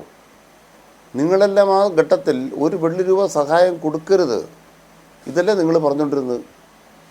ഇനി 2018 പ്രളയം ഉണ്ടായപ്പോൾ വിദേശത്ത് പണം തരാമെന്ന് പറഞ്ഞപ്പോൾ നിങ്ങൾ സ്വീകരിക്കാൻ സമ്മതിച്ചില്ല. പക്ഷേ ഉത്തരാഖണ്ഡ് പ്രളയം ഉണ്ടായപ്പോൾ ഉടനെ വിദേശത്ത് പണം സ്വീകരിച്ചു. BJP ഭരിക്കുന്ന സംസ്ഥാനങ്ങളിൽ പ്രളയമുണ്ടായപ്പോൾ വിദേശ ധനസഹായം ഇഷ്ടം പോലെ വാങ്ങിച്ചു. കേരളത്തിന് വാങ്ങാൻ അവകാശമില്ല, കേന്ദ്രം തരുന്നില്ല. ഇനി എന്താണ് ഈ വയനാട്ടിലെ കാര്യത്തിൽ ഹൈക്കോടതി കേസുള്ള ഇവർ നിങ്ങൾ കേട്ടിട്ടുണ്ടോ? കേരള സർക്കാർ ഓർഡിനൻസ് കൊണ്ടുവന്ന് അത് ഏറ്റെടുത്ത് കഴിഞ്ഞപ്പോൾ കേസ് വന്നതും ആ കേസിനെ തുടർന്ന് ഹൈക്കോടതി 4 മാസം സ്റ്റേ കിടന്ന് നിങ്ങൾ അറിഞ്ഞിട്ടില്ലേ? അത് കഴിഞ്ഞ് വളരെ വേഗം അത് പണിതുകൊണ്ടിരിക്കുന്നവർ നിങ്ങളാരും പോയി കണ്ടിട്ടില്ലേ? വീട് മാത്രമാണ് പണിയുന്നത്. അത് വേറൊരു കഥയാണ് കേട്ടോ. ഇന്ത്യ രാജ്യത്ത് മുണ്ടക്കൈ ചൂരൽമല ദുരന്തത്തിൽ കേരള സർക്കാർ ഉണ്ടാക്കിയ പോലൊരു പ്ലാൻ ഇന്ത്യയിലെ BJPയുടെ ഒരു സ്റ്റേറ്റ് ഉണ്ടാക്കിയിട്ടുണ്ടെങ്കിൽ ഒരു ബ്ലൂ പ്രിൻ്റ് കാണിക്കാൻ വെല്ലുവിളിക്കുന്നു. വയനാട് പുനരധിവാസത്തിന് കേരള സർക്കാർ ഉണ്ടാക്കിയ പ്ലാൻ പോലെ ഒരു പദ്ധതി കേരളത്തിലെ BJP കേരളത്തിലെ ജനങ്ങളുടെ മുന്നിൽ വെക്കണം. നിങ്ങൾ ആന്ധ്രാപ്രദേശിൽ, അല്ലെങ്കിൽ തെലുങ്കാനയിൽ, ഇല്ലെങ്കിൽ ജാർഖണ്ഡിൽ, ഛത്തീസ്ഗഡിൽ, മധ്യപ്രദേശിൽ, ഉത്തരാഖണ്ഡിൽ, UP-യിൽ, അല്ല ത്രിപുരയിൽ പ്രളയമുണ്ടായി നിരവധി ആളുകൾ മരിച്ച ഓരോ സ്ഥലത്തും കുറഞ്ഞ പക്ഷേ ആ ഗോവയിലെ ഒരു ഹോട്ടലിനകത്ത് വെള്ളം കയറിയിട്ട് എത്ര പേരാണ് ചത്തത്? ലൂത്ര സഹോദരന്മാരെ ടാറ്റ കൊടുത്ത് വണ്ടി കയറ്റി വിട്ടവരാ നിങ്ങൾ BJP. ഇത്രേ ഉള്ളൂ BJP. ഇലക്ട്രൽ ബോണ്ട് BJP, അത്രേ ഉള്ളൂ. ഇലക്ട്രൽ ബോണ്ട് കിട്ടിയാൽ എന്തും ചെയ്തു കൊടുക്കും, അതവിടെ നിൽക്കട്ടെ. രണ്ടാമത്തത് ശബരിമലയുമായി ബന്ധപ്പെട്ട് 2019 തെറ്റ് 2025 ആവർത്തിച്ചിട്ടില്ല. അതാണ് ഒന്നാമത്തെ കേസ്. അന്ന് പോറ്റിയിടയിൽ കൊടുത്തുവിട്ടു, ഇപ്പോൾ പോറ്റിയിടയിൽ കൊടുത്തുവിട്ടില്ല. എന്തുകൊണ്ട് പോറ്റിയിടയിൽ കൊടുത്തുവിട്ടില്ല? കൃത്യമായും ദേവസ്വത്തിൻ്റെ വിജിലൻസിൻ്റെ കാര്യങ്ങൾ മനസ്സിലാക്കിയതുകൊണ്ട് 2019 അതേ തന്ത്രിയുടെ പിന്തുണ ഉണ്ടായിട്ടും പോറ്റിക്ക് കൊണ്ടുപോകാനായില്ല. ഇനി 2019 കൊടുത്തുവിട്ടതാരാ? അത് മനസ്സിലാക്കിക്കോണം. അത് കൊടുത്തുവിട്ടവരെല്ലാം ഉദ്യോഗസ്ഥന്മാരാണ്. തിരുവാഭരണ കമ്മീഷണറാണ് അത് കൊണ്ടുപോയത്. അതിന് ദേവസ്വം ബോർഡ് തീരുമാനമൊന്നുമില്ല. നമ്മൾ രേഖ നോക്കുമ്പോൾ അറിയാം. അതുകൊണ്ട് കേസിൻ്റെ മെറിറ്റിലേക്ക് പോകണ്ട. ഒന്നാമത്തെ പോയിൻ്റ് എന്താണെന്ന് വെച്ചാൽ, ശബരിമലയിൽ എന്നല്ല ഒരു ദേവസ്വം സങ്കേതങ്ങളിലും ഒരു തെറ്റായ കാര്യവും ചെയ്യാൻ ഒരാളെയും അനുവദിക്കില്ല എന്നുള്ളതാണ് സംസ്ഥാന സർക്കാർ നിലപാട്. ഞങ്ങൾ അഴിമതിക്കെതിരായ പോരാട്ടത്തിൻ്റെ മുൻനിരയിലാണ്. നിങ്ങളുടെ ഈ കേന്ദ്ര സർക്കാരുണ്ടല്ലോ, ഞങ്ങളെ വേട്ടയാടാൻ നോക്കിയിട്ട് അവസാനം എന്താ ഒരു EDയുടെ കടലാസ് വന്നിരിക്കുന്നത്? ഹൈക്കോടതി പോയിരിക്കുന്നു, മുഖ്യമന്ത്രി അടക്കം. എന്താ പരാതി? Real estate. നിങ്ങളുടെ അവസാനത്തെ കണ്ടുപിടുത്താണ് റിയൽ എസ്റ്റേറ്റ്. എന്ത് റിയൽ എസ്റ്റേറ്റ്? ദേശീയപാതയ്ക്ക് ഭൂമി എടുത്തതോ? അപ്പം ഞങ്ങളെക്കുറിച്ച് അവസാനം വന്ന് ഇത്ര ഉള്ളൂ നിങ്ങൾക്ക് പറയാൻ. അത് ഞങ്ങൾ തകർത്തോളാം. EDയുടെ നോട്ടീസൊക്കെ ഞങ്ങൾ തകർത്തോളാം. സമൻസ് അല്ല, ഞങ്ങളത് പൊളിച്ചോളാം. ഞങ്ങൾ ആ യുദ്ധത്തെ ഏറ്റെടുത്തിരിക്കുക. നേരത്തെ കൈ ഉയർത്തിയതുകൊണ്ട് ചുരുക്കത്തിൽ ഇടപെടും. ഒറ്റ കാര്യം പറയാനുള്ളൂ. ഈ ഡച്ച് മാതൃകയിലുള്ള വാട്ടർ ലോഗിംഗ് സിസ്റ്റം ഇംപ്ലിമെൻറ്റ് ചെയ്യണമെന്നാണ് പറയുന്നതെങ്കിൽ അത് BJP ഇംപ്ലിമെൻറ്റ് ചെയ്യാറില്ല. പക്ഷേ ഗുജറാത്ത് മോഡൽ റീഹാബിലിറ്റേഷൻ ഞങ്ങൾ ഗുജറാത്ത് മോഡൽ റീഹാബിലിറ്റേഷൻ ഞങ്ങൾ ചെയ്തതാണ്. ഭൂകമ്പത്തിൽ പെട്ടുപോയ ഗുജറാത്തിനെ ഞങ്ങളാണ് എടുത്തു കൊണ്ടുവന്നത്. ഞങ്ങളാണ് റീഹാബിലിറ്റേറ്റ് ചെയ്തത്. ചോദ്യം അനിൽകുമാർ, എവിടെ ആ ഡീറ്റെയിൽസ് ഒന്ന് എവിടെയാണ്? ഗുജറാത്തിൽ എവിടെ വന്നൊന്ന് കാണാനാ? ഡീറ്റെയിൽസ് കൊടുക്കും. കാണാൻ വേണ്ടിയാ നിങ്ങൾ നാളെ ഗുജറാത്തിലെ വെള്ളപ്പൊക്കത്തിന്റെ കാര്യമല്ല ഞാൻ പറഞ്ഞത്. എവിടെയാന്ന് പറയൂ. ഭൂകമ്പത്തിന്റെ റീസ്ട്രക്ചറിങ് ചെയ്തതിന് ഡീറ്റെയിൽസ് കൊടുക്കൂ. അതിന്റെ ഡീറ്റെയിൽസ് കൊടുക്കുക. അനിൽകുമാറിന് അയച്ചു കൊടുക്കുക. ചർച്ചയിലല്ലേ വേണ്ടേ? ഡീറ്റെയിൽസ് അനിൽകുമാറിന് അയച്ചു കൊടുക്കുക. പേഴ്സണൽ കാര്യമല്ലല്ലോ ഇത്. അല്ല, എവിടാന്ന് നിങ്ങൾ ഇന്ന് പറയൂ. അതെ, ഇന്ന് പറയൂ എവിടാന്ന്. ആ സ്ഥലം പറയൂ. ഞാൻ ഇന്ന് പറയാം. ആ സ്ഥലത്തിന്റെ മുൻപ് ഞാൻ പറഞ്ഞുതരാം. പോരെ? ഗുജറാത്തിൽ എവിടെ? പറഞ്ഞുതരാന്നേ. ഇന്നല്ലെന്ന് ഇപ്പൊ പറയൂ.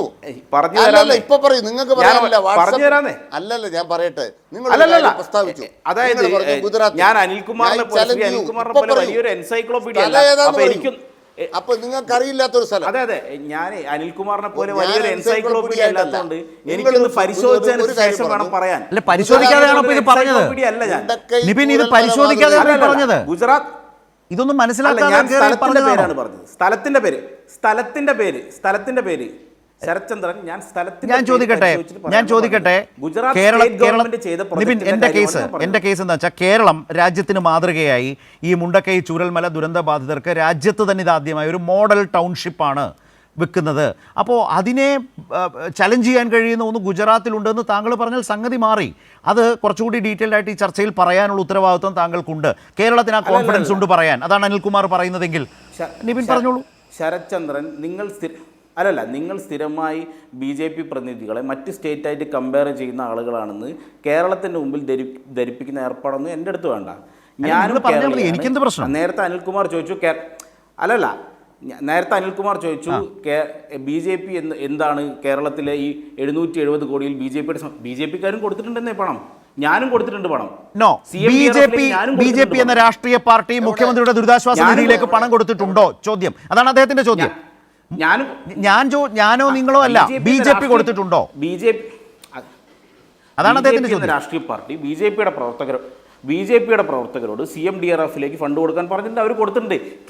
BJP എന്ന പാർട്ടി എന്ന നിലയിൽ കേന്ദ്ര സർക്കാരിൽ നിന്ന് എത്തിക്കേണ്ട എയ്ഡ് BJP എന്ന സ്റ്റേറ്റ്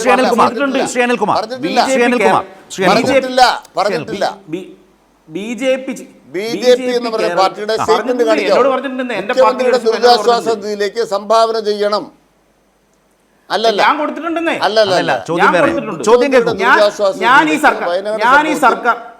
ഇത് എന്റെയും കൂടെ സർക്കാരാണ്. ഈ സർക്കാരിന് കിട്ടിയ 1500 കോടി. ചോദ്യം അതല്ല. നിങ്ങൾ എന്താണ് ചോദ്യം? അതല്ല. നിങ്ങൾ എന്ത് മാനിപ്പുലേഷൻ ആണ് ചെയ്യുന്നത്? അനിൽകുമാർ പറയുന്നൊന്ന് കേട്ടിട്ട്. എന്റെ ചോദ്യം വളരെ ക്ലിയർ ആണ്. അനിൽകുമാർ, എന്റെ ചോദ്യം 2024 കിട്ടിയ പണം 2 കൊല്ലം അല്ലല്ല, അത് എന്റെ പോയിന്റ് അല്ലേ? എന്റെ പോയിന്റ് അല്ലേ? കേൾക്കൂ, താങ്കൾ പറഞ്ഞതിൽ നിന്ന് വരുന്നൊരു ഡയറക്റ്റ് ക്വസ്റ്റ്യൻ. 104 പേർക്ക് 15 കോടി രൂപ 104 അല്ല സാർ, 104 അല്ല, തെറ്റാണത്. യെസ്, അനിൽകുമാർ ചോദ്യം ഉണ്ടെങ്കിൽ അല്ല, ദുരന്തബാധിതരോ ദുരിതബാധിതരല്ല, വീട് 15 ലക്ഷം രൂപ വെച്ച് കൊടുത്തത് 104 പേർക്കാണ് സാർ. വീട് വെക്കുന്ന കാര്യമാണ് പറഞ്ഞു സാർ. അതൊന്നും വീട് വെക്കുന്ന തർക്കമുള്ള കാര്യമല്ല. ഡാറ്റ ഉണ്ട്. നിങ്ങൾ അതിലൊന്നും തർക്കിക്കേണ്ട, ഒറ്റ തർക്കമുള്ളൂ. തർക്കം ഇതാണ്. വയനാട് ദുരിതാശ്വാസ നിധിയിലേക്ക് സംഭാവന ചെയ്യുക എന്ന് പറഞ്ഞ് BJPയുടെ സംസ്ഥാന കമ്മിറ്റിയുടെ ഒരു പ്രസ്താവന കാണിക്കാമോ? ഇതാണ് ചോദ്യം. ശരി, അപ്പോൾ ഒരു ഇടവേളയിലേക്ക് പോകുന്നു. ഇടവേള കഴിഞ്ഞ് വരുമ്പോൾ അഡ്വക്കേറ്റ് നിപിൻ കൃഷ്ണയ്ക്ക് ബിജെപിയുടെ അത്തരമൊരു ആഹ്വാനമുണ്ട് എങ്കിൽ അത് ഈ ചർച്ചയുടെ ഫ്ലോറിലേക്ക് കൊണ്ടുവരാം, അത് വായിച്ചു കേൾപ്പിക്കാം. ശ്രീ സേനാപതി വേണു, ഇപ്പോൾ തദ്ദേശ സ്ഥാപനങ്ങളുടെ കക്ഷിനിലയൊക്കെ നോക്കിയാൽ ഒരുപാടിടങ്ങളിൽ കോൺഗ്രസ് വല്ലാതെ ശുഷ്കിച്ചു പോയ ഒരു സാഹചര്യത്തിൽ നിന്ന് തിരിച്ചു വരാൻ, ഒരു തിരിച്ചുവരവ് നടത്താനുള്ള ഒരു വലിയ പരിശ്രമമാണ് ഈ തെരഞ്ഞെടുപ്പിൽ നിങ്ങളുടെ ഭാഗത്തു നിന്നുണ്ടായത്. പക്ഷേ ഇപ്പോൾ മധ്യ കേരളത്തെ സംബന്ധിച്ചും തെക്കൻ കേരളത്തെ സംബന്ധിച്ചും ഒക്കെ നോക്കിയാൽ നിങ്ങളിപ്പോൾ ലീഗിൻ്റെ കാർമ്മികത്വത്തിൽ നടപ്പാക്കി ഈ ഒരു വെൽഫെയർ പാർട്ടിയുമായുള്ള ജമാഅത്തെ ഇസ്ലാമിയുമായിട്ടുള്ള പരസ്യധാരണ നീക്കുപോക്കാണെന്ന് വരെ ആ നിലയിൽ അഡ്മിറ്റ് ചെയ്യേണ്ടി വന്നിട്ടുണ്ട്. ഏതാണ്ട് ഒരു 300 വാർഡുകളിൽ 300ഓളം പഞ്ചായത്തുകൾ 500ഓളം വാർഡുകളിൽ ഇത് സംഭവിച്ചിട്ടുണ്ട്. വെൽഫെയർ പാർട്ടി ഉള്ളിടത്ത് UDFന് സ്ഥാനാർത്ഥിയില്ല, UDFൻ്റെ പൊതു സ്വതന്ത്ര സ്ഥാനാർത്ഥി, UDFകാർ വോട്ട് ചെയ്യുന്നത് അവർക്ക് എന്ന നിലയിലേക്ക് വന്നിട്ടുണ്ട്. ഇത് യഥാർത്ഥത്തിൽ വല്ലാതെ തദ്ദേശ സ്ഥാപനങ്ങളിൽ ശുഷ്കിച്ചുപോയ കോൺഗ്രസിൻ്റെ മടങ്ങിവരവിന് സഹായകരമായൊരു തീരുമാനമാണോ? പ്രത്യേകിച്ച് കോൺഗ്രസിൻ്റെ സ്വാധീന കേന്ദ്രങ്ങളിലൊക്കെ അത് ഗുണം ചെയ്യുന്ന ഒരു കാര്യമാണോ? വി ഡി സതീശനെ പോലൊരു നേതാവ് അവർ മതരാഷ്ട്രവാദം ഉപേക്ഷിച്ചു എന്നൊക്കെ പറയുന്നത് അടക്കമുള്ള കാര്യങ്ങൾ നോക്കിയാൽ തദ്ദേശ രംഗത്ത് മടങ്ങി വരാൻ ശ്രമിക്കുന്ന ഒരു കോൺഗ്രസിന് ഗുണം ചെയ്യുന്ന ഏർപ്പാടായി വിലയിരുത്തുന്നുണ്ടോ അങ്ങ് ആ സഹകരണം? അല്ല, കേരളത്തിൽ ഇപ്പോൾ തെരഞ്ഞെടുപ്പ് നടക്കുന്നത് ത്രിതല പഞ്ചായത്ത് വാർഡുകളുടെ ഏതാണ്ട് 18,000-ലധികമാണ്. ബ്ലോക്ക്, ജില്ല എല്ലാം കൂടെ വരുമ്പോഴത്തേക്കും ഒരു 20,000-ഓളം വാർഡുകളിലാണ്. അതിൽ ഇത്ര വാർഡിൽ ഏതോ ഒരു പാർട്ടിയുടെ കാര്യമൊക്കെ അങ്ങ് പറഞ്ഞു. അങ്ങനെ ഒരു കാര്യം ഈ മധ്യ തിരുവിതാംകൂറിൽ നിന്നും, പ്രത്യേകിച്ച് ഞാൻ ഇടുക്കി ജില്ലയിലായതുകൊണ്ട് ഇടുക്കി, കോട്ടയം ജില്ലയിലൊന്നും അങ്ങനെ ഒരു പാർട്ടിയായിട്ട് ഒളിഞ്ഞോ തെളിഞ്ഞോ അല്ലെ പ്രത്യക്ഷത്തിലോ പരോക്ഷമായിട്ടൊരു സഖ്യം ഉള്ളതായിട്ട് എനിക്കറിയില്ല. അങ്ങനെ ഒരു പാർട്ടി ഇവിടെ ഒട്ടില്ലതാനും. ഇനി മറ്റൊന്ന്, ഞങ്ങളുടെ തിരിച്ചുവരവ് അതൊരു ആൻറ്റി എൻകംബൻസി ഫാക്ടർ കേരളത്തിൽ നിലനിൽക്കുന്നു. 2 ടേമായി കേരളം ഭരിക്കുന്ന ഇടതുപക്ഷം, നിങ്ങൾ പറഞ്ഞ പോലെ ഇപ്പം ബഹുഭൂരിപക്ഷം പഞ്ചായത്തുകളും ഭരിച്ചുകൊണ്ടിരിക്കുന്ന ഇടതുപക്ഷം, അവർക്കെതിരെ ഒരു ആൻറ്റി എൻകംബൻസി, ആ ആൻറ്റി എൻകംബൻസിയിൽ ഇപ്പോൾ മറ്റന്നാൾ 13-ാം തീയതി വൈകുന്നേരം 7 to 8 ചർച്ച എന്നെയാണ് വിളിച്ചിരിക്കുന്നത് KPCCയെ പ്രതിനിധീകരിക്കാൻ. അങ്ങായിരിക്കും ആങ്കർ ശ്രീ അനിൽകുമാറിനെ വിളിക്കണം. അപ്പോൾ നമുക്ക് ഈ ചോദ്യം അങ്ങ് ചോദിക്കാം. ഇപ്പോൾ തന്നെ ഫിക്സ് ചെയ്തിരിക്കുന്നു. അല്ല, വൈകിട്ട് ശ്രീ അനിൽകുമാർ ഉണ്ടാവണം, ശ്രീ സേനാപതി എന്നോട് പറഞ്ഞിരിക്കുന്നു. എന്നോട് KPCC എന്നോട് അപ്പോയിന്റ്മെന്റ് ചോദിച്ചിരുന്നു. ഞാൻ കൊടുത്തു. 7 to 8 കൈരളിയിൽ ചർച്ച ഞാൻ അപ്പോയിന്റ്മെന്റ് കൊടുത്തിരിക്കുന്നതാണ്. ശ്രീ അനിൽകുമാറിനെ കൂടെ വിളിക്കണം. തന്നെയാണ് അന്ന് 7 മണിക്ക്. അപ്പൊ സന്തോഷകരം. അപ്പൊ നമുക്ക് ഒരു തർക്കവും വേണം. ഇനിയിപ്പോ 35 മണിക്കൂറാണ് അവശേഷിക്കുന്നത്. ഞങ്ങൾ ഒരു 60% to 65% ത്രിതല പഞ്ചായത്തുകളും അതോടൊപ്പം തന്നെ 14 ജില്ലാ പഞ്ചായത്തുകൾ ബഹുഭൂരിപക്ഷവും, കോർപ്പറേഷനുകൾ ഇപ്പോൾ ഉള്ളതിന്റെ ഇരട്ടിയോ അല്ലെങ്കിൽ 2 ഇരട്ടിയോ കോർപ്പറേഷനുകൾ ഞങ്ങൾ വിജയിക്കും. അത് ഞങ്ങളുടെ ഒരു ഉറപ്പാണ്. കാരണം ഞങ്ങൾ അതിനുള്ള എല്ലാ തയ്യാറെടുപ്പുകളും നടത്തിയിട്ടുണ്ട്. പിന്നെ വെൽഫെയർ പാർട്ടിയോ വേറെ പാർട്ടിയോ ഒക്കെ ആയിട്ട് ഇതൊക്കെ എല്ലാ കാലഘട്ടത്തിലും CPM ഇങ്ങനെ തെരഞ്ഞെടുപ്പ് വരുമ്പോൾ, തെരഞ്ഞെടുപ്പിൽ പരാജയ ഭീതി പൂണ്ടുമ്പോൾ അവര് പറയുന്നതാണ്. ഇപ്പൊ വെൽഫെയർ പാർട്ടി എടുത്ത തെരഞ്ഞെടുപ്പിലെടുത്ത എന്താ പറഞ്ഞ നിലപാടിനെ ശ്ലാഘിച്ചുകൊണ്ട് ദേശാഭിമാനി നമുക്കത് പിന്നാലെ ചർച്ച ചെയ്യാം. ഇപ്പൊ സമയമുണ്ടല്ലോ താങ്കൾ പറഞ്ഞ പോലെ. ഏതായാലും ഈ ഒരു കാഴ്ചപ്പാട് അങ്ങനെ നിൽക്കട്ടെ. UDFിൻ്റെ കാഴ്ചപ്പാടാണ് അവസാനമായി അദ്ദേഹം അവതരിപ്പിച്ചത്. ഞാൻ വരാം. ഇവിടെ ശ്രീ നിപിൻ, അഡ്വക്കേറ്റ് നിപിൻ, ഇപ്പോൾ ഉദാഹരണത്തിന് ഇപ്പോൾ നമ്മുടെ തിരുവനന്തപുരം കോർപ്പറേഷൻ എടുക്കാം. ഇപ്പോൾ തിരുവനന്തപുരത്തൊക്കെ ഇപ്പോൾ 2020-നേക്കാൾ ഏതാണ്ട് BJP പ്രചാരണ രംഗത്തും അതിനുശേഷവും ഒക്കെ പിന്നോട്ട് പോയി എന്ന് പറയുന്നൊരു സംസാരമുണ്ട്. നിപിൻ അത് അംഗീകരിക്കില്ല എന്ന് എനിക്കറിയാം, അറിഞ്ഞുകൊണ്ട് തന്നെയാണ് ഞാനിത് പറയുന്നത്. നിങ്ങൾക്കുണ്ടായിരുന്ന സീറ്റുകൾ കുറയാനിടയുണ്ട്, കോൺഗ്രസ് മുമ്പ് കിട്ടിയ 10-ൽ നിന്ന് കുറച്ച് മെച്ചപ്പെടാം എന്ന് പറയുന്നൊരവസ്ഥയുണ്ട്. ആ നിലയിലൊക്കെ ഉള്ള ഒരു സംസാരം, ജനസംസാരം, ഞാനത് തിരുവനന്തപുരം എടുത്തു പറയുന്നത് നിങ്ങൾക്ക് ആ നിലയിൽ ഒരു പ്രതീക്ഷ നിങ്ങൾ വെച്ച് പുലർത്തുന്ന ഒരു സ്ഥലത്ത് പോലും നിങ്ങളുടെ പെർഫോമൻസുമായി ബന്ധപ്പെട്ട ഒരു ജനസംസാരത്തെക്കുറിച്ചാണ്. എന്താണ് ഒരു ഫൈനൽ നിങ്ങളുടെ ഇപ്പോഴത്തെ ഒരു വിലയിരുത്തൽ പൊതുവിൽ? അങ്ങയുടെ ചോദ്യത്തിലേക്ക് വരാം. അതിനു മുമ്പ് എന്നോട് സ്ഥലം ചോദിച്ചിട്ടുണ്ടായിരുന്നു അനിൽകുമാർ. ഭുജിലെ GERRP, Gujarat earth rehabilitation reconstruction programme implementing agency Gujarat സർക്കാരാണ്. $1 ബില്യൺ വേൾഡ് ബാങ്ക് കൊടുത്തൊരു പ്രൊജക്റ്റാണ്. $500 മില്യൺ ADB കൊടുത്തൊരു വലിയ പ്രൊജക്റ്റാണ്. അനിൽകുമാറിനും ആ പ്രൊജക്റ്റിനെ കുറിച്ച് പഠിക്കാവുന്നതാണ്. അത്തരത്തിൽ പെട്ടെന്ന് എങ്ങനെ ഇംപ്ലിമെന്റ് ചെയ്യാമെന്ന്, കേരളത്തിൽ ഇംപ്ലിമെന്റ് ചെയ്യാമെന്ന് അനിൽകുമാർ പാർട്ടിക്കും പഠിക്കാവുന്നതാണ്. ഇനി അങ്ങയുടെ ചോദ്യത്തിലേക്ക് വരാം. അങ്ങയുടെ ചോദ്യത്തിലേക്ക് വരാം. ഒന്ന് ചുരുക്കി പറഞ്ഞു. എന്താ ചുരുക്കി അതിലേക്ക് കൂടി. അങ്ങയുടെ ചോദ്യത്തിലേക്ക് വരാം. തിരുവനന്തപുരം, തൃശ്ശൂർ, കോഴിക്കോട് കോർപ്പറേഷനിൽ ഭാരതീയ ജനതാ പാർട്ടി വലിയ മുന്നേറ്റം കാഴ്ചവെക്കുകയും തിരുവനന്തപുരം, തൃശ്ശൂർ കോർപ്പറേഷനുകൾ അധികാരത്തിൽ വരികയും ചെയ്യും. കേരളത്തിലെ ജനങ്ങൾ വികസിത കേരളം എന്ന ഭാരതീയ ജനതാ പാർട്ടിയുടെ ആശയം സ്വീകരിച്ചിരിക്കുന്നു. അതിനനുകൂലമായി വോട്ട് ചെയ്തിരിക്കുന്നു എന്നാണ് ഞങ്ങൾക്ക് ഗ്രൗണ്ടിൽ നിന്ന് കിട്ടുന്ന പോസ്റ്റ് പോൾ ഗ്രൗണ്ടിൽ നിന്ന് കിട്ടുന്ന റിപ്പോർട്ട്. ഞങ്ങൾ അതിയായ ആത്മവിശ്വാസത്തിലാണ്. ഷൊർണൂർ, പാലക്കാട്, കൊടുങ്ങല്ലൂർ മുനിസിപ്പാലിറ്റികളിലും BJP അധികാരത്തിൽ വരും. ശരി. ശ്രീ അനിൽകുമാർ, നേരത്തെ UDFിൻ്റെ കാഴ്ചപ്പാട് ശ്രീ സേനാപതി പറഞ്ഞു. ഇപ്പോൾ നിപിൻ പറഞ്ഞതും താങ്കളുടെ മുമ്പിലുണ്ട്. ഒന്ന് ചുരുക്കി അവസാനിപ്പിക്കാം. LDF 2020 ഒപ്പമോ അതിന് മുന്നിലേക്കോ അതോ പിന്നിലേക്കോ, അങ്ങനെ ഒരു ആശങ്കയുണ്ടോ? തദ്ദേശ തെരഞ്ഞെടുപ്പിനെ വളരെ ആത്മവിശ്വാസത്തോടെയാണ് കണ്ടത്. അടുത്ത കേരള ഭരണത്തിൻ്റെ ഒരു അടിത്തറയായിട്ട് ഈ തെരഞ്ഞെടുപ്പിൻ്റെ വിധി മാറും. ഇത് തെരഞ്ഞെടുപ്പിന് വേണ്ടി മാത്രമല്ല, നവകേരളത്തെ സംബന്ധിച്ച കാഴ്ചപ്പാട് വികസിപ്പിക്കാനുള്ള തദ്ദേശ സ്ഥാപന മാതൃകയ്ക്കാണ് ഞങ്ങൾ ശ്രമിക്കുന്നത്. ഭരണവിരുദ്ധ വികാരം ഉണ്ടെന്നാണ്. 2031 കേരളം വിഷ്വലൈസ് ചെയ്ത് കഴിഞ്ഞു. അതിന് പറ്റുന്ന തരത്തിൽ ഒരു ഭരണവിരുദ്ധ വികാരം ഇല്ലയെന്ന് മാത്രമല്ല, പ്രതിപക്ഷം തകർന്നടിയുന്ന തെരഞ്ഞെടുപ്പായിട്ട് വരാൻ പോകുന്നു. 2, ഈ ജമാഅത്തെ ഇസ്ലാമി എന്ന് പറയുന്നത് ഈ നമ്മുടെ മൂർഖമ്പാമ്പ് ഇങ്ങനെ തല പൊക്കി വരുന്ന പോലെ പൊക്കി വന്നതുകൊണ്ടല്ല നമ്മൾ ചർച്ച ചെയ്യുന്നത്. നിങ്ങൾക്ക് മതരാഷ്ട്രീയത്തെ നേരിടുമ്പോൾ മതരാഷ്ട്രീയത്തിന് പല ധ്രുവങ്ങളുണ്ട്. അതിലൊന്നിനെ വാരിപ്പൊണ്ടുകയും ഒന്നിനെ മടി വെക്കുകയും മറ്റതിനെ എതിർക്കുകയും ചെയ്താൽ ഇതിൻ്റെ ഭാഗമായിട്ട് സംഭവിക്കുന്ന എന്താണ്? മറ്റത് ശക്തിപ്പെടും. മുസ്ലിം ലീഗിനെ ജമാഅത്തെ ഇസ്ലാമിയെ നിങ്ങൾ പ്രോത്സാഹിപ്പിച്ചാൽ ഹിന്ദുത്വ വർഗീയവാദത്തെ നിങ്ങൾക്ക് എതിർക്കാനാവില്ല. അല്ല, കോൺഗ്രസിന് നഷ്ടം സംഭവിക്കുന്നതാണോ എന്ന് പറയുന്ന രാജ്യത്തെ ഏറ്റവും ഭീഷണമായ അതിനെ കോൺഗ്രസിന് മധ്യ കേരളത്തിലും തെക്കൻ കേരളത്തിലും സംഭവിക്കുന്നു. മാത്രമല്ല, കോൺഗ്രസിന് മതനിരപേക്ഷ മധ്യ കേരളത്തിൽ ലീഗില്ലല്ലോ. അതാ ഞാൻ ചോദിച്ചത്. മധ്യ കേരളത്തിൽ ലീഗില്ല. ഉള്ള കോണിയെല്ലാം ഇവിടെ കൈപ്പത്തിക്കാരെ ചവിട്ടി ഒടിച്ചിരിക്കുകയാണ്. ഉള്ള കോണിയെല്ലാം തെക്കൻ കേരളത്തിലല്ലേ മധ്യ കേരളത്തിലെ ചവിട്ടി ഒടിച്ചു കോൺഗ്രസ്. ഇവിടെ ലീഗില്ല. പിന്നെ അവസാനം ജമാഅത്തെ ഇസ്ലാമി SDPയെയും പാട്ടത്തിനെടുത്തിട്ട് അവർക്കിടയിൽ ഒരു ന്യൂനപക്ഷ കേന്ദ്രീകരണം ഉണ്ടാക്കാനുള്ള കുതന്ത്രമാണ് ചില സ്ഥലത്ത് പയറ്റിയത്. അതൊന്നും നാട്ടിൽ ഏറ്റിട്ടില്ല, ഏൽക്കാനും പോകുന്നില്ല. കാരണം ആളുകൾക്ക് നല്ല ബുദ്ധിയുണ്ട്. അല്ല, എന്റെ ചോദ്യം അതല്ല, അത് കോൺഗ്രസിന് നഷ്ടക്കച്ചവടമാകുമോ? എന്റെ ചോദ്യം അത്രയേ ഉള്ളൂ ശ്രീ അനിൽകുമാർ, അത് മാത്രമേ ഉള്ളൂ ചോദ്യം. അത് കോൺഗ്രസിന് നഷ്ടക്കച്ചവടമാകുമോ? അത് തന്നെ. ഓക്കെ, അപ്പോൾ ഏതായാലും അത് തന്നെ. കോൺഗ്രസിന് പറ്റുന്ന അബദ്ധം എന്താണെന്ന് വെച്ചാൽ, BJPയുടെ ഹിന്ദുത്വ രാഷ്ട്രീയത്തെ എതിർക്കാൻ കോൺഗ്രസ് അപ്രാപ്തമാണ്, അല്ലെങ്കിൽ കോൺഗ്രസ് ആത്മഹത്യാപരമായ നിലപാട് സ്വീകരിക്കുന്നു എന്ന് ഏവരും തിരിച്ചറിയുന്ന ഒരു കാലത്താണ് നമ്മൾ പ്രവർത്തിക്കുന്നത്. ഏതായാലും മുമ്പ് ശ്രീ സേനാപതി പറഞ്ഞതുപോലെ നമുക്കിപ്പോൾ 13-ാം തീയതി വോട്ടെണ്ണലിലേക്ക് പോവുകയാണ്. എല്ലാ തരത്തിലുള്ള വിലയിരുത്തലുകൾക്കും പോകുന്നു. നാളെ ഒരു ദിവസത്തെ മാത്രം ബാക്കി നിൽക്കുന്നു എന്നുള്ളതാണ്. അതുകൊണ്ട് തന്നെ വേറെ ഏതെങ്കിലും ഒന്ന് കൂട്ടിച്ചേർക്കേണ്ടതില്ല എന്ന് വിചാരിക്കുന്നു. ഒറ്റ കാര്യം മാത്രം, നവകേരളത്തെ നയിക്കാൻ ഇനിയും വേണ്ടത് ആരെയാണ് എന്നൊരു ചോദ്യമുണ്ട്. അതുമായി ബന്ധപ്പെട്ട ചർച്ചകൾക്ക് വളരെ വലിയ ഊന്നൽ ലഭിക്കാവുന്ന ഒരു ജനവിധിയുടെ സാധ്യത പൊതുവിൽ എല്ലായിടവും കാണുന്നുണ്ട്. ഏതായാലും 13-ന് ബാക്കി കാണാം. വളരെയധികം നന്ദി 3 പേർക്കും സഹകരിച്ചതിനും അഭിപ്രായങ്ങൾ പങ്കുവച്ചതിനും.